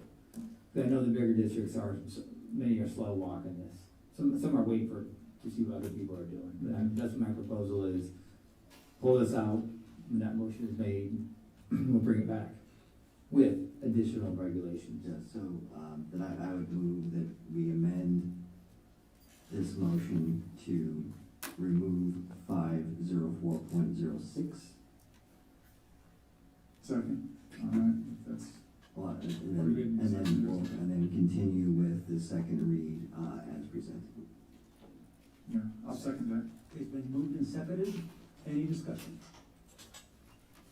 But I think there's just a lot to understand here, and we appreciate it. We're catching up too, Yeah, and, yeah. I'm not trying to be in opposition, I'm just trying to voice my concerns. I would love to sit down. All valid. We're all concerned about the change. Sure, yeah. and we're probably not gonna get it 100% solution, as, curriculum. I think we may have to unpack this one or revisit it probably quarterly, as we kind of see the unintended consequences of what's going on. Anybody else? Anything else? Okay, I disagree with some of the things that have been said already. I think there's a kid that is not quite varsity material, possibly JV, possibly sophomore, possibly freshman. We have them take advanced classes to improve them academically. We move them up to increase his capabilities in the athletic realm. So that's where I'm coming from on this. So I agree with some of the things that have been said, but I think it's our due diligence to take this off for right now and come back with more discussion later on. But thank you very much for your input. Thank you all very much. Roll call, please. Director Witter? Yes. Director Brady? Yes. Director Castro? Yes. Director Ingles? Yes. Director Hanson? Yes. Director Larkin? Yes. Director McGivern? Yes. Motion carries 7-0. Okay, that brings us to agenda item 5.14, first reading of board policies 503.11 and associated regulations due to updates from the 2026 Iowa legislative session and IASB 8/11/26. So here's the kicker on this, new updated policy was shared yesterday morning by ISAB. And for two of the three, this is the third time since this first came out. So we want to slow walk this one, so I had it pulled out to have the first reading again. There's a couple things that we need to do. I asked two great colleagues I've got to know real fast this year to come present high level. But there's things we need to still do, gather teacher input, those type of things, and we'll let the experts talk about it. But this is another one we got to slow walk in lieu of the new guidance this issue. So we were going to try to push it through to the things that we need to do. So I'm TJ Grendel, Coordinator of Special Education, and Sarah Harris, the SCDH Coordinator for the district. We want to just give you a high-level overview of Senate File 2428, which establishes new requirements related to student behavior and discipline.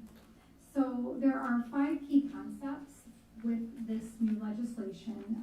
First one being student behavior and classroom removal. So the law provides requirements around this, and it defines violent, non-violent disruptions and provides established procedures for removing students from classrooms, establishes requirements for administrator-teacher consultation, outlines intervention and additional steps for frequent removals, and requires each building to establish an oversight committee. One of the other key concepts is it focuses in on students with IEPs and 504 plans. It's important to note that the federal protections under IDEA and Section 504 do remain in effect.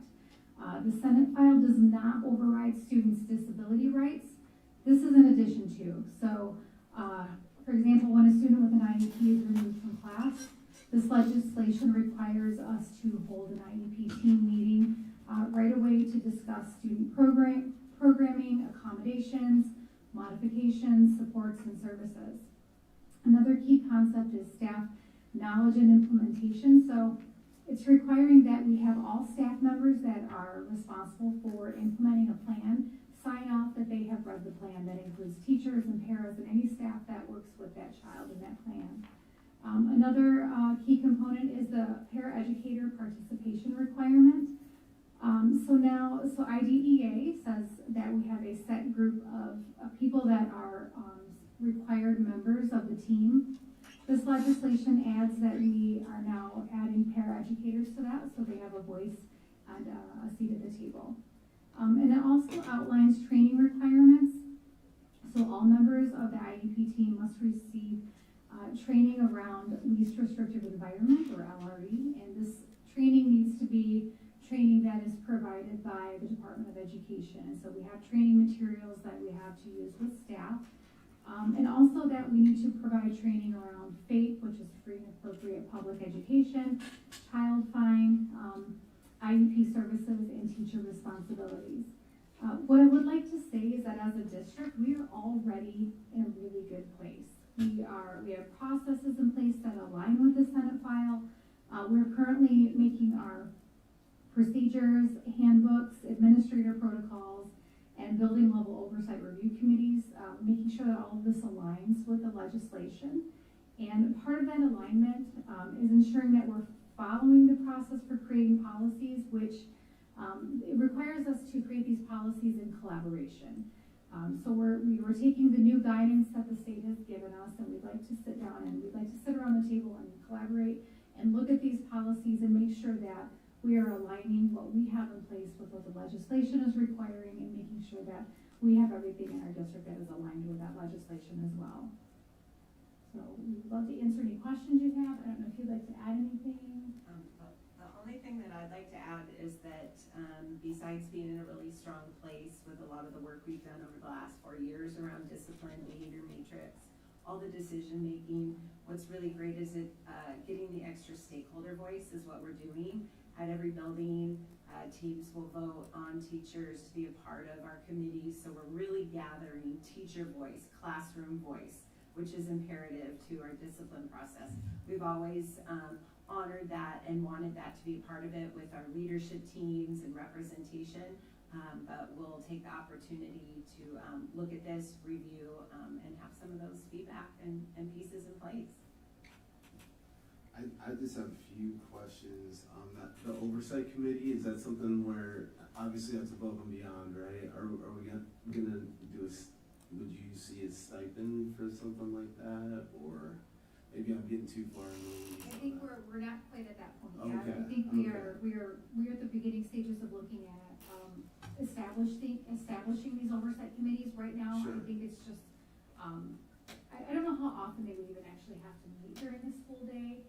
Just depending on how often students are removed in that, in those conversations come up. So I'm not really sure that we're quite there yet. And how it currently reads is that we would present to our buildings, hey, would you like to do this? Because it is how that's written.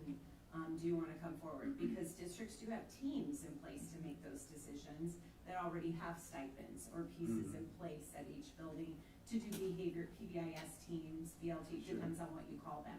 So, but they want to ensure that if there was another voice or another teacher that wanted to sit on that wanted to be voted forward to volunteer for some of that work. The other piece is how much of it will it be? Will it just be all the procedures we have, tweaking that format and looking at that and providing feedback? Is it going above and beyond and doing more? We just aren't sure at this point. Yeah, great question. And then there's a teacher appeal in this if a student is removed from the class. I like that. I like the idea of that. Do you guys see that being some kind of form so it's easily documented? Or am I just getting too far right now? I think we're not quite there yet. Okay, all right, okay. I'll stop. I appreciate it. Thank you. But that's the great work that each building will have that team discuss those things. So right now we have a lot of protocol in place. So what's that additional maybe piece we're missing? What do what do we need to add? So, yeah. Sure, thank you. So it'll be up to the teacher if the student comes back. Is It'll that be, correct? yes, well, in conversation with the administrator, and then if there's disagreement, it would be the oversight committee that would be able to step in. Because it seems like, you know, at different levels that kids are being sent out and sent right back. So you feel like there's gonna be like a cooling off period, so with each student that's being sent out, the administrator is going to have to, be the buffer for them to go back to the classroom? Well, the legislation requires that when a student is sent out, it's for a minimum of 30 minutes. Okay. So we will be working around that requirement and trying to structure our system so that we can accommodate that and decide what that's going to look like. And that 30-minute requirement is at the elementary level, the 6 to 12, there's different requirement for that. And so really looking at that. Right now with our behavior matrix, the range of response, some of that tights for administrative decision. Again, understanding that the protocol says, no, age matters. At elementary, kindergarten is different from 5th grade. So, you know, or, you know, I speak to security or police, like based on, do you have an infraction or have never had an infraction? But the tights of this Senate file really talk about some of that behavior that is abusive language towards, or bullying, or more specific, because there are other behaviors within our situation where head down is considered a defiance, but that might not be disrupting the learning of others. It's bad on the students, so we want to send them out, but we still want to get them back. You know, so there's some differences in wiggle room that we've got to kind of navigate. So great point. Okay, so my question is kind of similar. So if a teacher says, you know, I want this kid out of my class and they don't want him back that day, is that the teacher's discretion? So how it currently typically reads is like how we have the system set up right now is a teacher always has the ability to call a major and call for support at this point. And then what we try to do is brain-based regulation. They go through the process, they make the decisions, they get the teacher input. Sometimes administrators don't have the teacher information or referral, so have to go talk to them and navigate. If at this point, if there was anything, again, elementary is 30 minutes, if the teacher decides and says, that met the requirement or fulfilled what the Senate file says, then we do have to look at keeping them out and doing some process. It's still looking at the Senate file, figuring it all out. We've had our first FAQ come back from the DE, now they're working on a second already. There's a lot of questions coming to it. There definitely is if there's a violent event. So there's non-violent disruption and violent. So those two things we start to get very different to answer that question as well. Well, I'm kind of looking at the secondary level when we're talking, like it's a period of a class time. Yes, so thank you. It definitely is, Director. It is at the secondary level, if they are removed and it meets that criteria, they do not go back to that class for that class period. So they may go through social, depending, I mean, the action taken could be removal, ISS, OSS, or hey, it was a regulatory process, we're gonna wait till you go to your next class, depending on, but they will not go back to that class for the Senate file. So we're working through all those logistics with our high school teams and middle school and so on. So we feel like we're in a pretty good spot, but it's still gonna be a lot of thinking through what do we need to do, how do we best support our staff and our students. So if they are sent out, do they get a minor or a major? Does that qualify for one or the other? Yes. If they are sent out then? Absolutely. So that will be something that. Yeah, absolutely. What happens is, and how we have the data rules set up is any student who is sent out is a major referral. They're missing instructional time. The behavior was big enough, large enough for that teacher to call for somebody else to come support that. So that data goes in as a major so that we can make decisions on what we need to do, how to intervene, all those different decision making. When majors happen, are parents called? Yeah, yep, referrals, parents are definitely, we're supposed to call. Thank you. Any other questions from the board? No, I just wanted to say one of the things that you both mentioned that was really encouraging to hear is all the teacher input and really incorporating them. I hope that, you know, that their voices are given a lot of weight, obviously, I know that, but that, you know, filters up and that they, because they're obviously the ones, you know, at the forefront of things, so that was encouraging to hear. I have a feeling you're gonna be hearing more from teachers this year. You're gonna get a lot of opinions, gonna have a lot more input. So look forward to hearing what comes about. Thank you. Great, thanks, Sarah, thank you, you. We're good.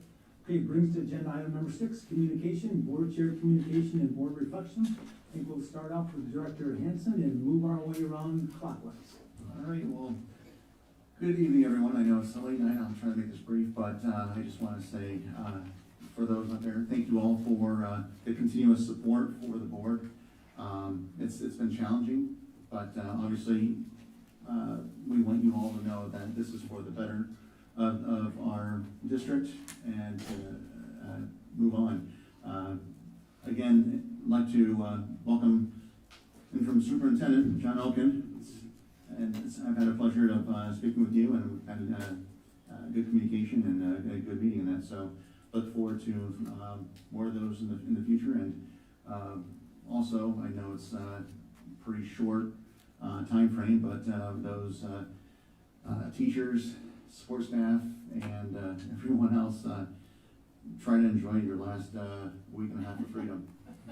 Or actually less than that. I guess the teachers come back next week. So yeah, but look forward to this school year and a lot of excitement coming up. So again, thank you, everyone. Director Witt. Well, I'm excited for the future, I'm excited for the school year, I'm excited for our interim superintendent, Mr. Elkin, welcome. And I think there's lots of good things to come, and we'll continue to work hard, and certainly, we've only been doing this for 6 months, and we'll keep doing our best, or I certainly will. Director Larkin. We got a lot of work done tonight. Thank you, Mr. Elkin, for getting that prepared for us. We've heard some supportive comments, and I just want to speak to those that might be feeling a little bit differently. Look, American politics changes at all levels continuously. And when things change, it's incumbent upon those in the minority to give the majority chance. So my job as part of our code of ethics is to respect the position of the majority of the board. And as I said earlier, Mr. Elkin has a clean slate with me. And I'm going to give him a chance, and I encourage others too to give him a chance, and let's see what we can do. Thank you, Director Engels. No wild accusations tonight. My meeting with John gave me a lot of optimism. It gave me a lot of optimism. It gives me, like, we have the pieces. We just got to put them together. And I'm very excited about that. Thank you. Director McGivern. I'll again say welcome, Superintendent Elkin. Great to have you here. Very, just excited to move forward. I know that there is a lot of activity and things happening as teachers and staff and educators are getting prepared for the school year. So I hope that everybody can hit the ground running. I know there's a lot of activity going on in the middle school. This is going to be wild. I know we have a son that's going to be going into 6th grade, so I'll get experience that from the parent side. I'll encourage other parents to be patient, as we will try to be patient, because I know that's a lot happening there. But hopefully folks are still enjoying the summer and getting ready to, like I said before, hit the ground running. I appreciate everything that the folks are doing throughout our district, because I know there's a lot of great people doing a lot of great things. And also, again, just a huge welcome to Superintendent Elkin. Glad to have you here, and look forward to moving forward doing great things this year. Director Brody. Well, I had a great talk with Superintendent Elkin, and I found out that he was initially an English teacher, as was I, so that was kind of cool. But wishing a great school year to all of my former Bettendorf peeps. I've been in school since August 5th, so I'm not feeling the just a few things.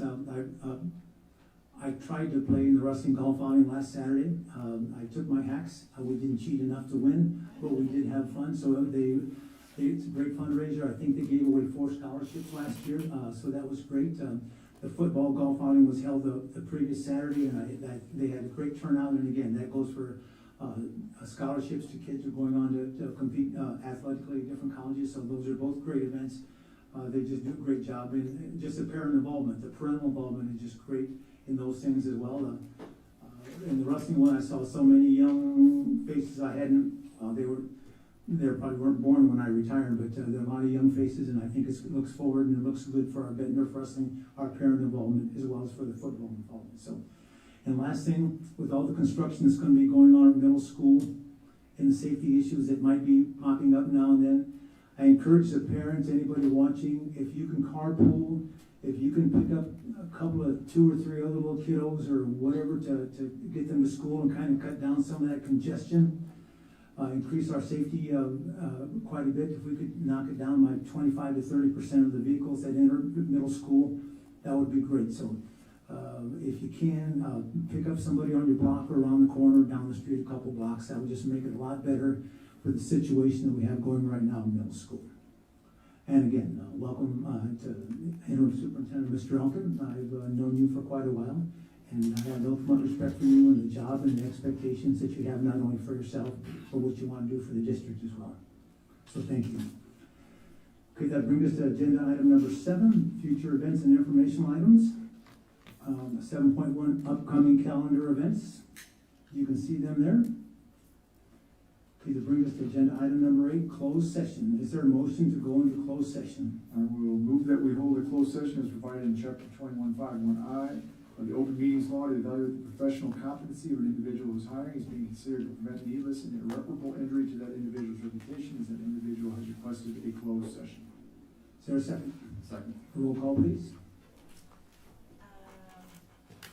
Director McGivern? Yes? Director Witter? Yes. Director Brody? Yes. Director Castro? Yes. Director Engel? Yes. Director Hansen? Yes. Director Larkin? Yes.